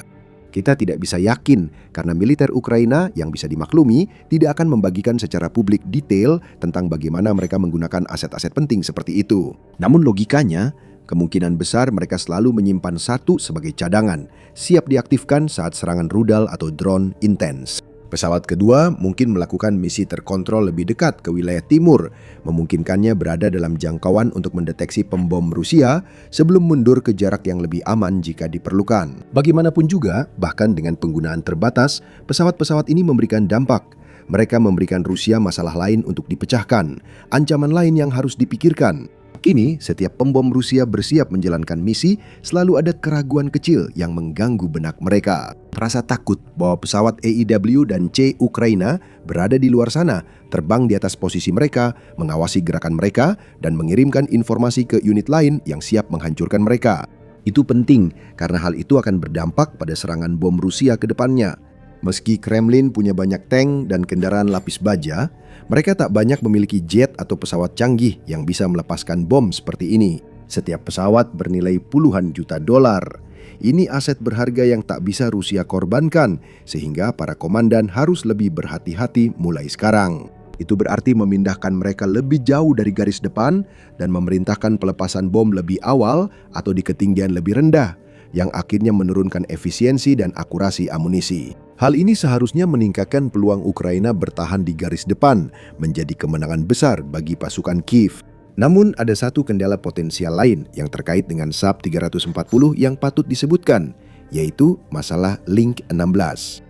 Link 16 adalah jaringan data taktis yang aman, berkecepatan tinggi, dan tahan terhadap peperangan elektronik yang digunakan oleh pasukan Amerika Serikat dan NATO untuk bertukar data tempur waktu nyata, gambar, bahkan suara antara pesawat, kapal, dan kendaraan darat. Sistem ini adalah puncak dari teknologi kesadaran situasi modern, memberikan semua unit gambaran paling jelas dan paling detail tentang medan perang setiap saat. Pesawat AEW dan C memainkan peran besar dalam Link 16 karena mereka terutama bertanggung jawab untuk memperoleh data yang kemudian dibagikan ke seluruh jaringan. Idealnya, Ukraina menginginkan pengaturan di mana SAP 340 mereka memindai sekeliling dan mengirimkan gambar radar yang sama ke F-16 terdekat dan jet tempur Ukraina lainnya seperti Mirage 2000 dan bahkan sistem pertahanan udara barat juga. Ini bisa membuat perbedaan besar. SAP akan mendeteksi ancaman lebih awal. Jet tempur dan baterai pertahanan udara akan langsung menerima intelijen penting dan seluruh jaringan dapat merespons sebagai satu kesatuan terintegrasi yang padu. Hanya ada satu masalah. Pada tahun 2024, laporan menyebutkan bahwa F-16 milik Ukraina mungkin telah dicopot atau dinonaktifkan sistem Link 16 mereka karena kekhawatiran teknologi tersebut jatuh ke tangan Rusia. Jika pasukan Kremlin berhasil menembak jatuh atau menangkap pesawat tempur Ukraina, sejak saat itu belum sepenuhnya dikonfirmasi maupun dibantah bahwa konektivitas Link 16 tersedia untuk Ukraina. Namun, ada kemungkinan sisi positif di sini. Pada Maret 2025, muncul laporan terkait modifikasi F-16 Ukraina. Modifikasi tersebut mungkin mencakup semacam pemulihan parsial atau bahkan penuh dari sistem Link 16. Jika benar, Ukraina akan sangat diuntungkan dengan jet-jet tersebut, memberi keunggulan besar atas musuh dan kemampuan luar biasa melacak serta memburu pesawat pembawa bom luncur Rusia. Namun bahkan tanpa Link 16 SAP 340 adalah tambahan yang luar biasa untuk persenjataan angkatan udara. Ini meningkatkan kemampuan pengawasan dan deteksi Ukraina jauh melampaui apa yang ada di tahap-tahap awal perang dan membuka peluang baru untuk melacak ancaman udara Rusia serta menghentikannya di tempat. Dan manfaatnya tidak berhenti sampai di situ. Versi terbaru dari sistem radar SAP Area dikatakan sudah mencakup radar aperture sintetis dan fungsi indikasi target bergerak di darat. Yang pertama, memberi gambaran rinci medan sekitar. Sedangkan yang kedua, untuk mendeteksi dan melacak pergerakan pasukan dan kendaraan musuh. Jika pesawat 340 yang dimiliki Ukraina memiliki teknologi ini, mereka tidak hanya bagus untuk mendeteksi dan menghentikan pembom Rusia, tetapi juga untuk memantau pasukan darat mereka. Jika begitu, ini membuka lebih banyak kemungkinan penggunaan pesawat ini. Pesawat ini tak hanya untuk operasi defensif, tapi juga misi pengintaian di wilayah pendudukan dan garis depan, melacak tim serbu Rusia, tank, kendaraan lapis baja, dan lainnya. Jangan lupa, ini bukan satu-satunya pesawat yang dijanjikan Swedia untuk Ukraina. Pada Oktober 2025, Stockholm juga menjanjikan satu paket hingga 150 pesawat tempur multiperan supersonik SAP JAS-39 Gripen IF. Dengan fleksibilitas operasional yang luar biasa, avionik canggih, survivabilitas tinggi, kemampuan peperangan elektronik yang unggul untuk menghadapi ancaman modern, serta kelincahan yang mengesankan, pesawat tempur ini menawarkan banyak keunggulan. Gripen dan 340 bisa menjadi duet tangguh yang meningkatkan pertahanan udara Ukraina ke tingkat yang lebih tinggi dari sebelumnya. Mereka bahkan bisa bekerja sama untuk membantu para pembela Kiev menguasai wilayah udara di sepanjang garis depan atau di atas wilayah yang diduduki, yang akan memudahkan pasukan darat melakukan serangan dan merebut kembali wilayah yang hilang. Untuk saat ini, itu semua masih bersifat hipotetis, tetapi tidak ada yang hipotetis tentang SAP-340. Pesawat ini digunakan di Ukraina untuk menyisir langit dan memindai daratan, menyediakan intelijen stabil bagi angkatan bersenjata, dan menambah lapisan penting pada kill chain negara itu. Mampu melihat lebih jauh dan lebih jelas daripada sistem radar berbasis darat manapun. 340 sangat membantu bagi pesawat tempur Ukraina dan baterai pertahanan udaranya. Ini membantu mereka menemukan dan memprioritaskan target lebih cepat dan efisien, memberi keunggulan atas musuh, dan memaksa Rusia mempertimbangkan ulang strateginya atau kehilangan aset penting. Ini adalah keuntungan besar, dan dengan lebih banyak pesawat Swedia yang akan datang, bersama dengan senjata dan sistem barat lainnya dalam berbagai bentuk, Ukraina hanya akan semakin kuat mulai sekarang. Bahkan, pejabat Rusia pun mulai dengan enggan mengakui bahwa Ukraina mulai mendapatkan momentum dan perang ini tidak lagi berjalan sesuai keinginan Kremlin, yang bisa Anda pelajari lebih lanjut di video ini. Sebagai alternatif, tonton video ini untuk mengetahui bagaimana dan mengapa tingkat korban Rusia melonjak tajam pada bulan-bulan awal tahun 2026 dengan semakin banyak pasukan Kremlin yang tewas hanya beberapa hari setelah tiba di garis depan. Dan terakhir, untuk berita militer terbaru, analisis serta pembahasan strategi, taktik, dan perlengkapan, pastikan untuk berlangganan acara militer hari ini.